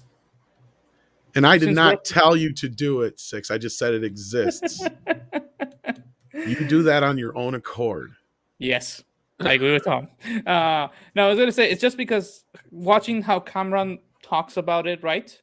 And also being the kid of a corporate man myself, it's like, how about Rule 7A? That works for me, Dr. Coffin. What's that mean? I don't know. It just sounds good. Yeah, I mean, and it's gonna be a code because it's complete nonsense. Nobody will understand it. Yeah, it works. But I mean, I was saying, it's like, when I saw my dad, I would see there is like this whole corporate drama thing. So when I heard Kamran talk about it, for me, it's like was the most natural thing in the world, because sometimes vice presidents have the autonomy to turn their whole vice presidency into their little fiefdom, where they have absolute control. So it didn't seem weird. And then when I see the timing of this, I think about it for a second. I think, since I love history, so I read especially a lot of military history. And what I've noticed is when things seem too precise in their timing, it's not an accident. The other thing too, Diego, is that did I hear from Paulie that you worked at Deloitte or Ernst & Young or something? And right? Ernst & Young, yeah. Yeah, okay. So then you did what? Consulting, auditing, and what? I worked in transfer pricing primarily, Okay, so you've seen the inside financial workings of corporate America. So so that means, in which, if you've seen that, then you know how the politics and the battles really play out. Yes, and they extend even to their affiliates in other countries where the culture and everything is different. Sometimes it extends over there, because there's some things I've seen where it's a fun ride and how they waste money. I will just say it like that because I don't want to put anybody in trouble. But still, it's this whole idea that, how this has come up, right? And also think about this. We're 2 months away from the 2021 annual report of Disney's. And even less than that. So it's just the timing of it all, just before the annual report. I don't think you're wrong. I really don't, Diego. I think that's an interesting... I think that's a Rule 7A. Yeah. I mean, that's one of the reasons why I shared it with Andre, because it was like, this is strange. And he said he's going to share it with, on Friday. So do you know what the Rule 7A is in the Urban Dictionary? What? The feeling you get, quote, hold on, let me share it. Oh, God. Fred Sacco says, with a super chat, thank you. Kay Kennedy issued Order 33 on Star Wars, more like Order 66. Order 66. What do you got here? 7A. The feeling you get when you love someone so much it hurts to be near them, but that can't work. God damn it. God damn you, Urban Dictionary. But you feel defeated when you're away from them. It can bring you to tears when you're alone because you didn't think it was possible to feel so much passion towards a single human being. I think that's for you. I think that's a you and six kind of thing. Taken. I'm just saying. I looked it up. It's right there. It's no dissing 6. Who's dissing 6? No dissing. What? 6. I love 6. 6 has a wrench. She will throw you out. Damn. We'll come up with one by Thursday. I'll come up with one by Thursday. I was really kind of sold on. You were already sold. That's why I had to look it up. I got to make sure we were in. I know, Dr. Coffee Nails. I'm so deflated now. I actually was sold on it. Yeah. That's why you have Mexican Ironman. That's why you have the auditor here. There's a Rule 294 isn't taken. It's a random number, but it works. I mean, I don't know what it means, but with that number's not taken. 294 is not taken. 128. What about Rule 128? That's too many numbers to remember. Rule 294, default in a loan of money. See? Shit. We can't. There's no. Hold on. Rule 128. Mickey Mouse rule. Fuck it. I just named it. The Mickey Mouse rule. There. All right. All right, fine. A lot of Mickey Mouse shenanigans going on. That works. Oh my God! But still, okay, we'll call it the House of Mouse violation. A House of Mouse violation. A House of Mouse violation. Yeah, the Mickey Mouse rule. Name for it. I like that. Yeah, that's a secondary name, but the primary name is a Mickey Mouse. Is that was a Mickey Mouse, like you said? Yeah, I mean the other one, the House of Mouse violation, sounds like a double meaning.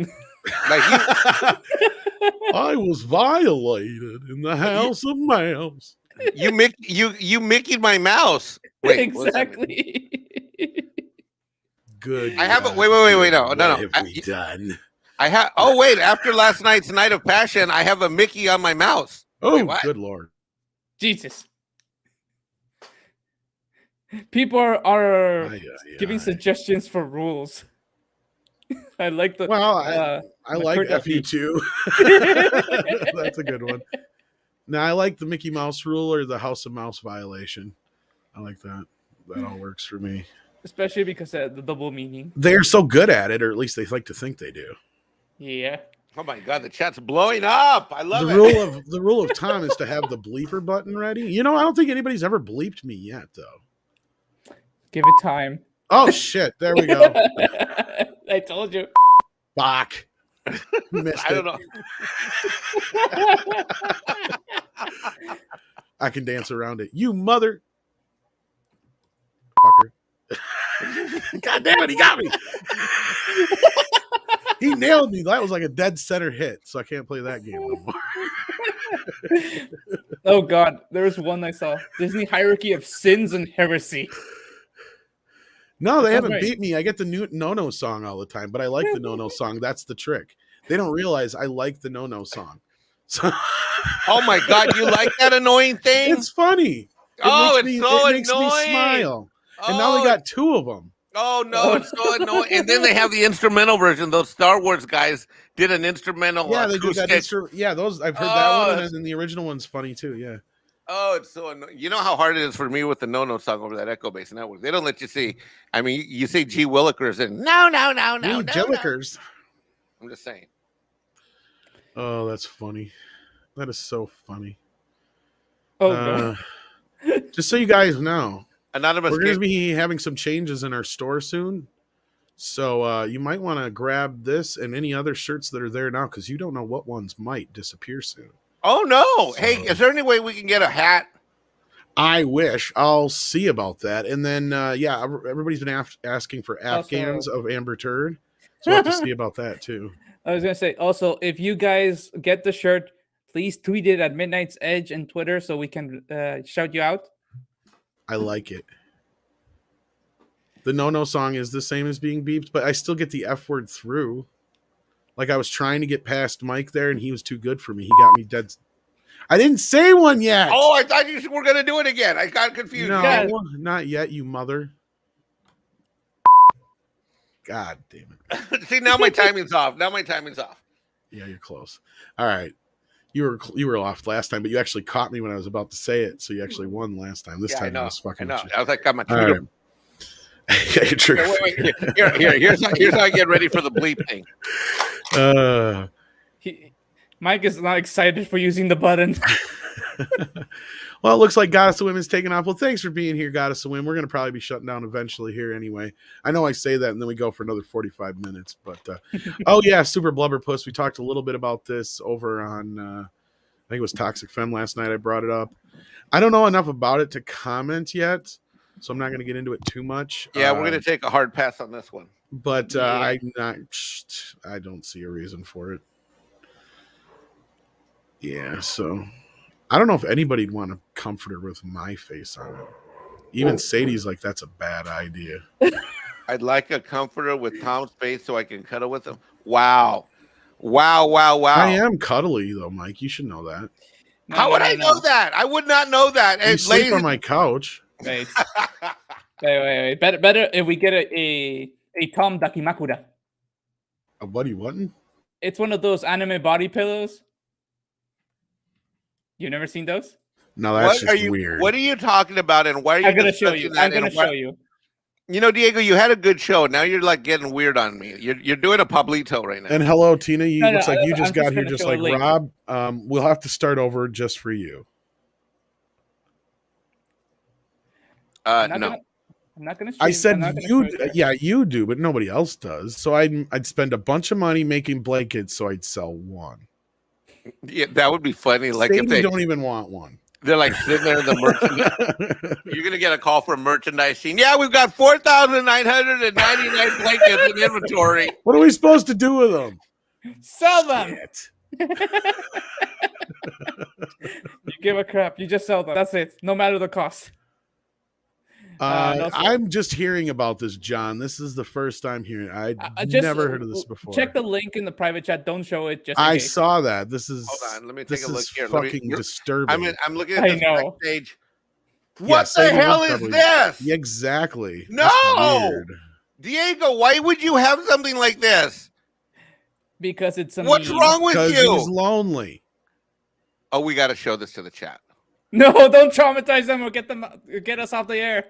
How's it? We can pick one that's not so. I don't know how he can justify these things. I don't know. Why would you know this thing? Okay, I gotta show the chat. Hold on. Because I watch anime, so part of the meme culture in anime is about the body pillows and how they sometimes say that the weebs are a lonely group of people and they have their body pillows to keep them warm and happy. But I thought you had a girlfriend. I have a girlfriend. I don't like the Kimakura. I just know it. We're gonna get in trouble for showing this shit. That's why I said no, Mike. Don't. All right, I took it down. I took it down. You know, it's amazing. You are 100% wrong. I mean, nothing you've said has been right. Okay, wait. So I get in trouble for showing it. Diego doesn't get in trouble for owning these things? No, that was for Diego. Like that whole thing. Like this is wrong. Diego. Really, Diego? You sent us the link to where we can buy them online, Diego? Yeah, you got like price I just lists Googled here. it. You're like, this is where I got mine. They have the best prices. You said it right here. Like, I hate you guys. What is this? 2-for-1 sale. No, Diego, you cannot get it. Diego, you cannot get an advance on your midnight Sage Espanol check to order one of these tonight. No, I'll think about it. No, God, no. I prefer using it. I prefer using my money we're goofing for around. He just sent us that one link. He didn't say. Yeah. What's a hentai pillow? God, no. No. We're not going to talk about those. No. Michael Gonzalez. Now I need the no song. Oh no! I don't even know what they are. To conspiracies.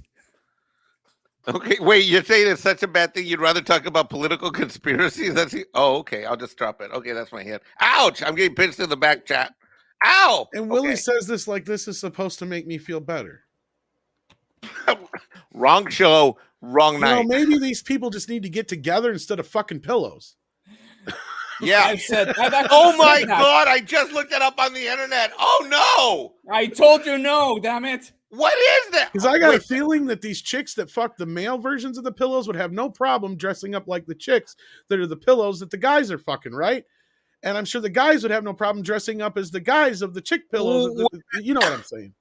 I will just say this: we just created a whole industry here, folks. I mean, there's a reason why Japan has a population problem right now.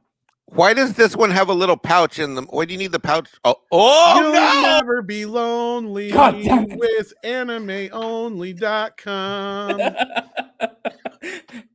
Shit, somebody now that I saying said no that, more. I think I gotta create it. There's like this law. I'm not kidding. Yeah, do it.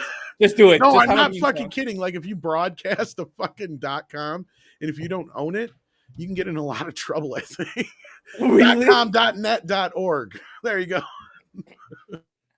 Jesus Christ. Oh my God, the chat is dying. Oh, I went too deep. Well, Mike forgot to beat me. Oh, hold on. Sorry. Too late. You fucker. I got it through. Oh, wait. You did it again. Okay. Now you made KR Nut not only sick, but horrified. God, if you could see the screen that I'm looking at. I'm not even looking at it. Why are you looking at it? I don't even because Diego, it's like one of those things. You know when you say don't think of pink elephants, and then you start thinking of pink elements, pink elephant. And you guys want me to start watching anime? You're crazy. Oh no, you should not watch what I'm watching right now, Tom. No. Shit. No, you're a good boy from the Midwest.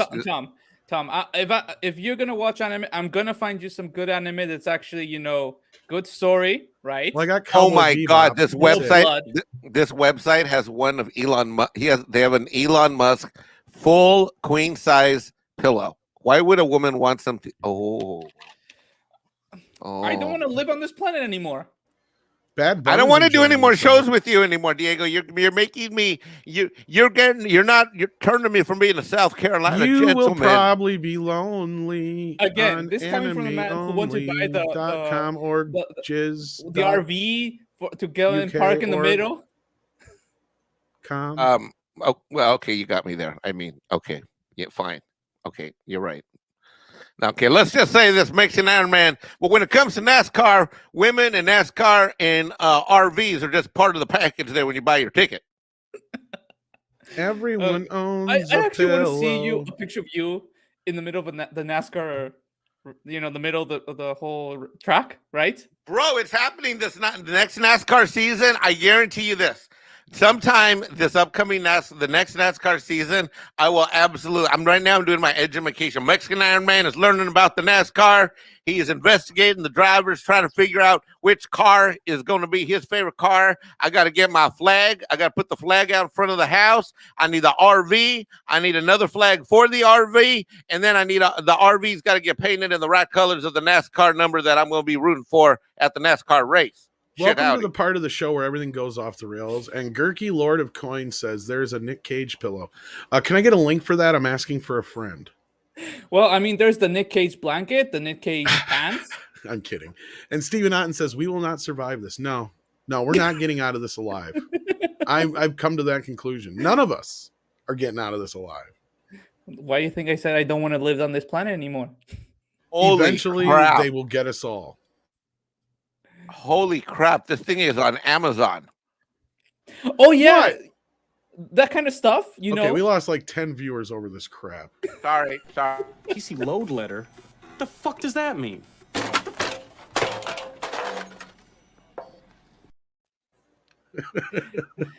No, Mike, if you knew some of the crap that Amazon has, they literally sell poison. Oh, what is this? Holy shit! What the fuck? That's the Nicolas Cage Actually, I pillow. kind of want that now. That is actually look for amazing. The Nicolas Cage pants. That is fucking amazing. I would have never thought I wanted Nicolas Cage coming out of a banana peel on a pink background with wolves or those foxes. Or is fox eye the plural? I don't know. This is in your living room? That just exudes manhood, man. I mean, how much more manlier can you get than that? I mean, that is just Nick Cage on your crotch. I want that now. See, now you can see that I really look good against my. Like, it matches nothing else in the entire room, by the way. Did you Every notice that? pillow on my couch looks like shit, except for my Nicolas Cage banana pillow. That's my next single. And worst part of all, I knew about like the Nick Cage mask, the Nick Cage pants, the jacket. This is the first time I know about this. This is glorious. This is the most glorious thing I've ever seen. You save that. Fucking save that, Mike. We're buying those for everybody for Christmas gifts. No! Yes, we are. No! Yes! Mike, it's in the movie. Not only is it in the movie, there's no backseas. Oh my God, Mike, I hate you. They're going in the company gift bag this year. No! Yes. Sorry, Diego.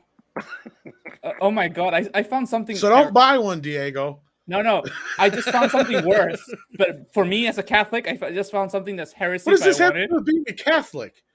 No, I'm going to show you. I'm going to show you right now. Share the screen. It's not horrible. Well, I guess Christmas. You got a point. All right, go ahead. Well, share it. I can't. Yeah. All right, what we got here? Cage Celebrity Prayer Candle. Funny Saint Candle. What does it smell like, though? I bet it's a scratch. I bet it's a scratch. It's for, you turn on the candle when you pray, Can I get one of those with George Carlin on them, too? I wonder, maybe. I'm going to look for it. I want all the saints. I'll make Saint Nicolas Cage. Oh, I can do that. My God. He'd be the true saint of Christmas. That's why I give away the Nicolas Cage banana pillows. This is all coming together and making sense now. I could build a whole religion around this. There's a Snoop Dogg one. Wait for it. There's a Snoop Dogg one? Saint Snoop Dogg? Ah. Look. Hell yeah. Wow. For Shizzle. I can buy that. Wow. And I might buy Look that. at all this. That looks like a dildo there, though. But no, George Carlin, come on. Got to be one for St. George. I put George Carlin in. No, man. Come on, Look, guys. we have Elon St. Musk. George. I don't want. We have Bill Murray. Bill Murray's okay. Bill Murray. We have George Bush. There. George Bush, no. Oh, we have these things of George Carlin. George Carlin. St. George. Go, keep going. We got George Clooney. I'll have to think about Clooney. He was a Batman, but the worst one. No, God, no. Why does he have the candle? Is that Harry Styles? Who? He's Carl from Sagan. Okay. One of those. Yeah, he's from one of those boy bands. No, Charles George Darwin. Carlin. Are you kidding Abe. me? Yeah, I suppose Abraham Lincoln deserves it. All right, this has been fun. Moving on now. Oh, all right. Whoever makes these, if you're listening, we need a St. George. Come on, get on this. Yes, he is the saint. He is the one. But I can handle some of those other ones being a part of it. I'm building my Bible. So anyway, all right. Hey, you're one of the prophets, Mike. What? Just deal with it. I just want hats in the merch store. What do we have to do to get we'll have hats. Okay. Of course. We don't now. That's why I'm asking. I'll buy you a really cool blue suit, like fancy blue, like shiny blue. No, I only wear white suits now. Okay, I'll buy you a shiny white suit. Because I'm in South Carolina now. Remember, do they make fish scale suits where they like really shine? Ooh, they make shark skin suits. Have you seen those before? That is kind of cool. Yeah. And I won't eat shark, but I might wear one. And then they have seersuckers. Have you heard of those? You've worn a seersucker suit? No. Those are it sounds familiar, though. They're very comfortable. I might have. Yeah. That's what we have down here in the South. You got to have yourself a seersucker. Oh, my God. 6 is amazing. What did she do? She found one. It's on Etsy, though. So when we get it, it's not actually George Carlin. It's George Burns. Well, I was God. St. George, here we go. It's a tourist thing, but we can get rid of that. Just put St. George there. Maybe we could contact the seller so they made St. George with his one. most famous phrase, "Fuck your feelings." I don't know if that's his most famous phrase. And then we got a Robin Williams one here too. That works. In Amazon, I also found, aside from Snoop Dogg, I found and George Clooney, I found a few others. I like that picture of St. George though. It makes him look very saintly. Diego, you've hit that joke to death with a stick. We're moving on to new comedy, Diego. Yes, we're done. Follow the lead. Follow the lead. Thank you for that 6. I appreciate that very much.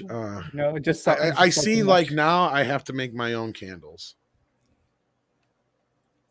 Isn't that how you start a religion, anyways? First, you start selling some candles, then you start selling some booze and books, right? No, this is an awful discussion, and it's going nowhere. No, why can't I? We're getting attacked by the bots. I got him, or somebody did.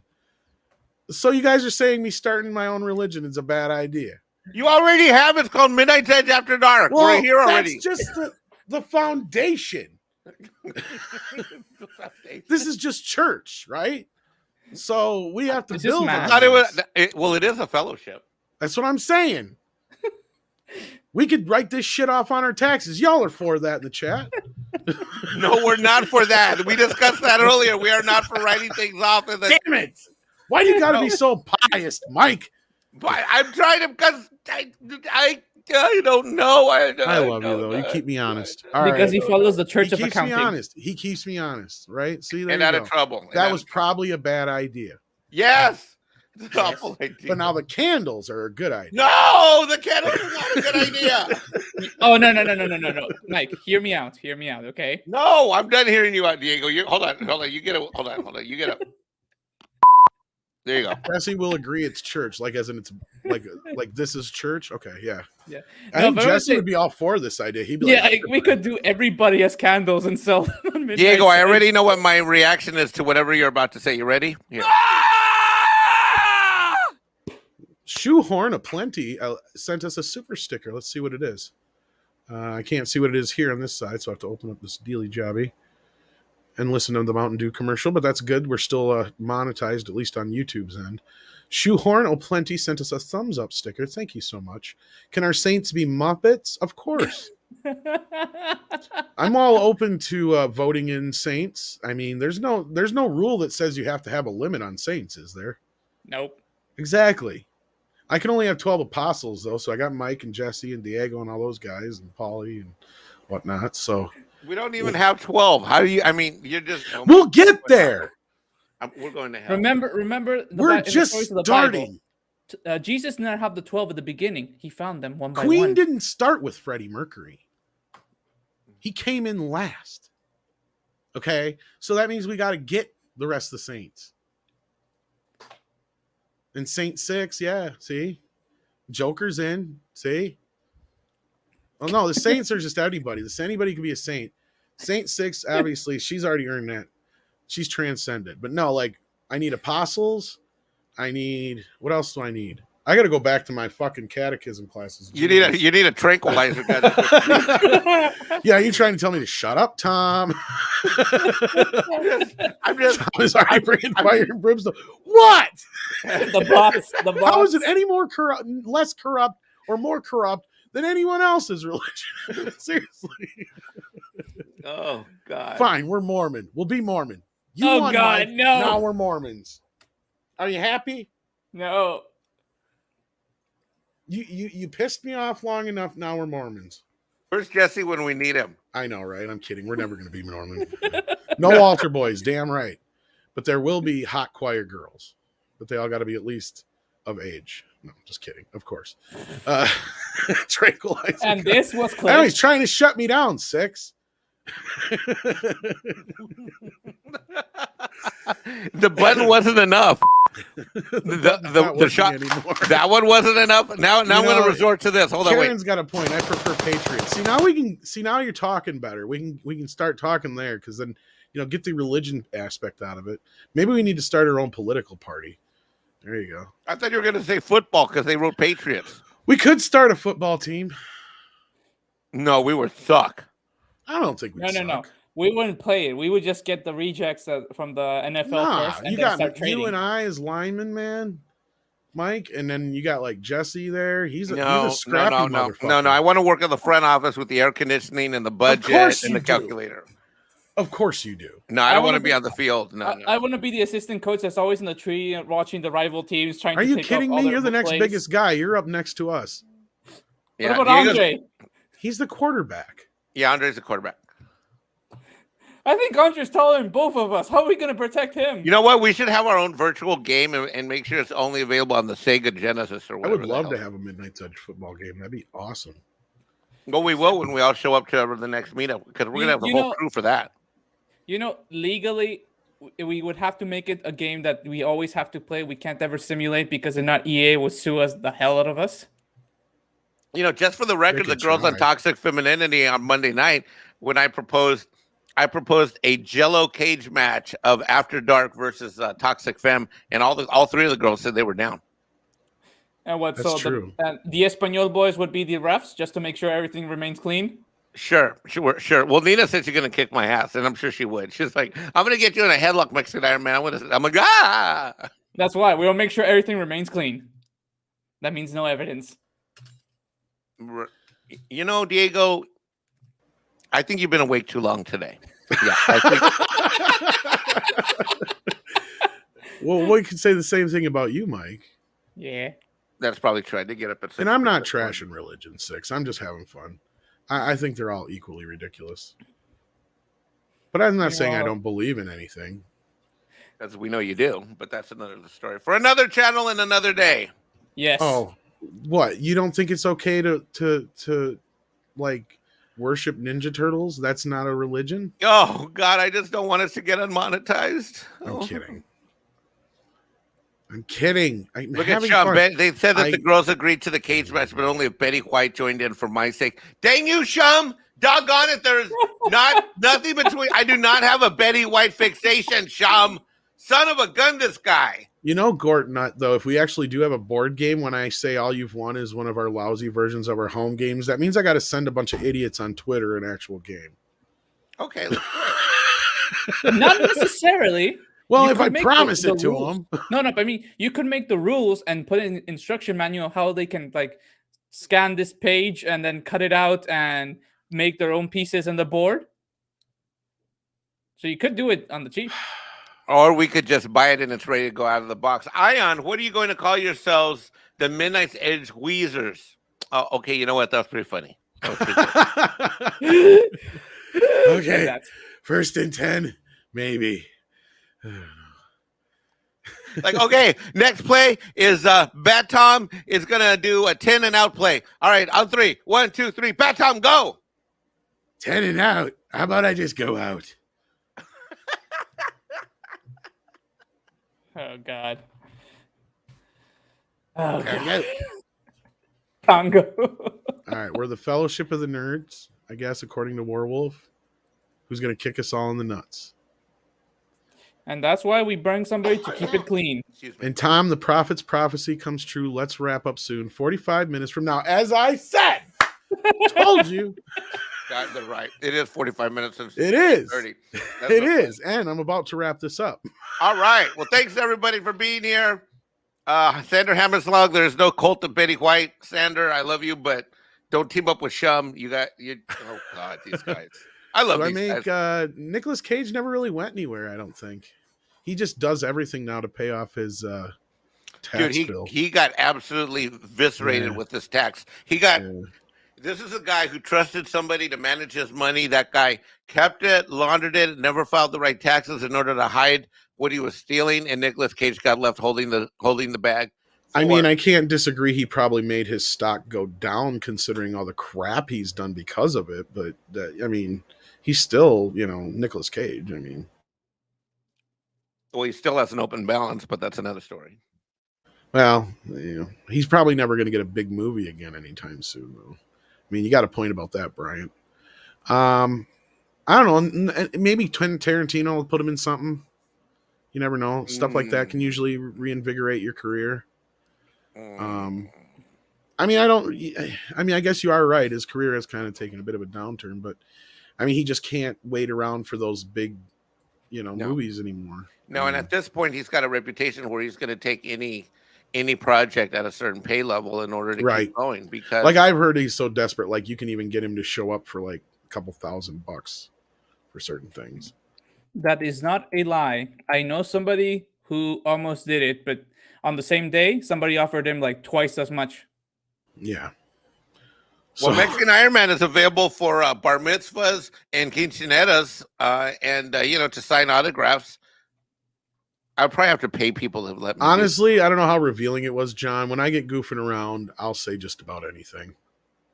So, just so we don't get an audience full of bored corgis. We cannot have bored corgis. Okay. See, why doesn't Bambino even do that with this ball? I got it. I went to Petco, right? And I got Bambino a brand new ball, bouncy ball. We come inside the house, right? And so I throw the ball, bang, bang, bang. It's a rubber ball. Bam, bam, bam, bam. It bounces all over the wall. Almost hits the 84-inch TV, right? Bounce, bam, bam. Bambino looks at me like, well, what? Aren't you going to pick it up for me? And I'm looking at him like, get the ball! You got a lazy Bambino. He looks at me like he was turned sideways. He watches it bounce with his eyeballs, and then his head came up, and he just looked at me like, well, are you going to pick it up or what? And I look at him like, come on! He's like, no, Dad, no. Puddle Jumper brings up a really good point here, and I want to thank him for saying this. You guys made my night for what's been a really rough month. I found a job today after being out of work for 2 months. Yes, Puddle Jumper! Congratulations on that, and we're glad that we can entertain you. That's all we've tried to do. So congratulations, that's so Puddle. Great news. Yeah. And Pampered Pooch. That's what Bambino. His name is Bambino, for fuck's sake. Yeah. Bambino, the wonder dog, because it's a wonder why he sleeps so long. He's well pampered. Yes. That means he's just loved by his dad. That's all. Also, on average, actually, dogs basically sleep half of the day, 12 hours. Not a consecutive. They're going to sleep in blocks, but on average, they sleep about 12 hours. Really? Yep. Cats sleep twice that. It's like, asshole, where are you? He's sleeping. He is, right? He was. But he got some new catnip toys in the mail. So he's been playing with those a little bit. I don't know if the individual wants me to thank them personally, but I will just say a viewer sent them to Kitty, and he was not being as much of an asshole. So there you go. And you're welcome, Puddle Jumper. We're glad you were able to find work. I know it's tough for a lot of people right now. So the fact that you were able to is really good. So we're glad to hear it, man. And hopefully you're actually a man, and I'm not misgendering you. I wouldn't want to do that, but chances are, if you're listening to us, unless you're Six or Raquel or Lindsay, you're probably a guy. I think that consists of all the women in the chat right now. Probably. I'm sorry if there's probably some more, but I'm just being facetious.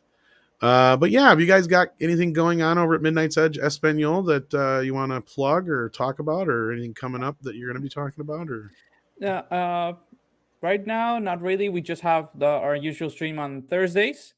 Also, we are planning something big for when Paulie, gets out of jail. Yeah, YouTube jail. Yes. Beyond that, also watch for Andre's editorial as much in English as well as the Spanish version that will be coming out soon, talking about how to make a reboot. Oh, Red Tigress is here, so we got another one. And I don't know if Karen Prime is actually a woman or not. I've never asked. You were saying, I'm sorry, Diego. Oh, we got Lucy. Go ahead. She just got here. I was just saying, promoting the editorial that Andre's going to do on both channels about how to make a proper reboot. Yep. That one. Mm-hmm. That's good. I like that one. And then we just dropped that video, or we're going to be dropping it. I know I just finished it here not too long ago. Yep. And then congratulations, Sander. Yeah, Sander. Good job, buddy. And then my plug is going to be, I'm taking over. I've been doing the morning show for Loki's Mornings of Mischief. I'm doing it again tomorrow morning, 9 a.m. Eastern time for an hour. And then, of course, I'll be back here on Thursday. And yeah, that's what I'm doing. So, I'm surprised. We actually have like 6 or 7 women watching. That's awesomeness. That is so cool. Just despite our efforts. Thank you. Thank you. Thank you. Well, thank you. Even thank after the pillow talk, you're thank still you, here. ladies. Thank and I you. mean that in a good way. Let me remind you, I'm the guy who said don't put it on screen. This is true. Diego did tell us not, and I should have listened. So anything, it's Mike's fault. Oh, and Rough Girl sends us a $2.99 super sticker. Let's see what this is. It is. Oh, God darn it. I had to close the thing. I always do that. So I always have so much shit up here. It is a little pear guy with a big thumbs up. There we go. Thank you for that one, Rough Girl. We appreciate that. We appreciate you being a listener as well. It's so nice to know that we have a few non-men in the audience. Even though the show is very manly. I know. It just exudes manliness. And I also want to say a very, very, very special congratulations to Dan Vask. He has the #1, I think it's metal and rock song on Amazon in the UK and the US right now. And it's climbing up the regular charts too. I think it was just about to the top 40. So congratulations, Dan. That is awesome. If you haven't heard that song yet, head on to Amazon, type in Dan Vask, and it's the first thing that pops up. But I'm sure one of our mods can grab the link if they're not busy. But yeah, check out the Friday Night Tights song. That's right, Tasmanta. Is that how you say it? Tasmanta. That's probably right. Dan Vask, not Vag. Vask. Although he will make many Vages wet. That's for sure. No. All right. So with that, I think we're going to close it out. Check out that song. Congratulations, Dan. I wish I had the song loaded up here. We could play that. But you know what? Maybe next time. And what am I going to leave us on? What should I leave us on here? Let's see. Since I've been having such a poop mouth tonight. Poop.